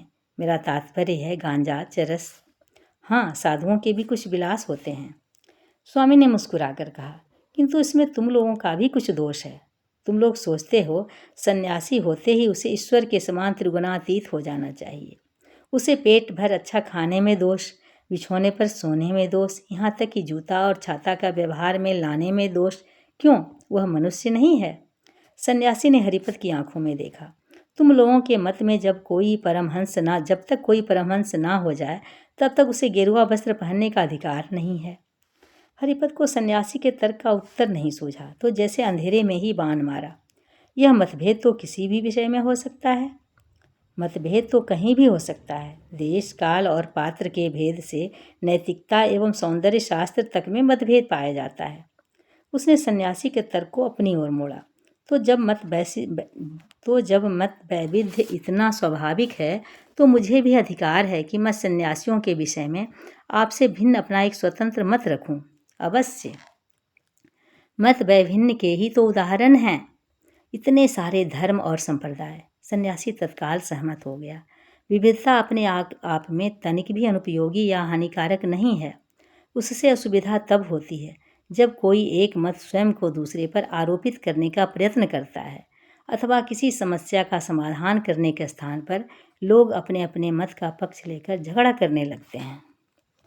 और हरिपद स्वयं भी समझ नहीं पाया कब उसके मन ने सन्यासी के प्रति प्रशंसा और विरोध को मिलाकर एक ही उक्ति में प्रकट कर दिया, बाबा, आप यदि प्रयत्न करें तो मुझसे भी अधिक धन अर्जित कर सकते हैं। सन्यासी तनिक भी आहत नहीं हुआ, मुस्कुरा कर बोला, तुम इतने कष्ट से उपार्जन कर रहे हो, इसका बहुत थोड़ा सा अंश अपने लिए व्यय करते हो, शेष का एक अंश उनके लिए व्यय करते हो जिन्हें अपना समझते हो। वे लोग उसके लिए न तुम्हारा आभार मानते हैं, न उतने से संतुष्ट होते हैं जितना तुम उनके लिए व्यय करते हो। जो राशि तुम कौड़ी कौड़ी जोड़ रहे हो, उसका तुम्हारे बाद कोई और उपभोग करेगा, और बहुत संभव है कि यह कहकर तुम्हारी निंदा करे कि तुम उसके लिए इतनी कम राशि छोड़ कर गए। स्वामी बोले, मैं कोई परिश्रम नहीं करता। भूख लगने पर पेट पर हाथ रखकर हाथ को मुंह के पास ले जाकर संकेत कर देता हूँ। जो पाता हूँ खा लेता हूँ, कुछ भी कष्ट नहीं उठाता, कुछ भी संग्रह नहीं करता। हम दोनों में से कौन अधिक बुद्धिमान है, तुम या मैं? हरिपद अवाक बैठा रह गया। सन्यासी सच बोल रहा था, पर यह सत्य कितना कटु था। हरिपद स्वयं को बुद्धिमान समझ रहा था और सन्यासी उसे बता रहा था कि यह सारी दुनियादारी मात्र मूर्खता है। हरिपद इस सन्यासी को इस प्रकार तो नहीं छोड़ सकता। किंतु तभी स्वामी उठ खड़े हुए। उनके बिना कुछ कहे ही भाटे भी उठकर खड़े हो गए, जैसे स्वामी के संकेतों पर नाचने वाली कोई कठपुतली हो। हरिपद को लगा कि सुख का कोई साधन न होने पर भी यह सन्यासी उससे सहस्त्र गुना सुखी है। उसे कोई अभाव नहीं है, उसके मन में कोई अपेक्षा ही नहीं है, कोई कामना या इच्छा नहीं है। अच्छा, अब हम चलते हैं। आपसे मिलकर बहुत प्रसन्नता हुई, स्वामी ने कहा। आशा है फिर मिलेंगे। हरिपद इस आकस्मिकता से अकबका गया। थोड़ी देर और बैठते उसे लग रहा था कि उसके स्वर में आग्रह नहीं, याचना थी। वैसे तो हम कुछ करते नहीं, निठल्ले बैठे रहते हैं, फिर भी हमारी एक दिनचर्या है, स्वामी बोला। दिन भर कुछ न कुछ करते रहना ही पड़ता है। अभी कुछ करने का समय हो गया है। स्वामी ने जाने के लिए पग बढ़ाया। हरिपद समझ नहीं पाया उसे ऐसा क्यों लग रहा था, जैसे उसका कुछ बहुत मूल्यवान छीना जा रहा है। उसे बचाने के लिए उसे कुछ उद्यम तो करना ही चाहिए। सारा कुछ नहीं बच सकता तो कुछ न कुछ तो बचा ही लिया जाए। बाबा, आप मेरे यहाँ ठहरना नहीं चाहते तो कल प्रातः चाय पीने ही आ जाइए। हरिपद के मुख से अनायास ही निकला, मुझे बड़ी प्रसन्नता होगी। अच्छा, स्वामी ने कुछ नहीं कहा और बाहर की ओर चल पड़े।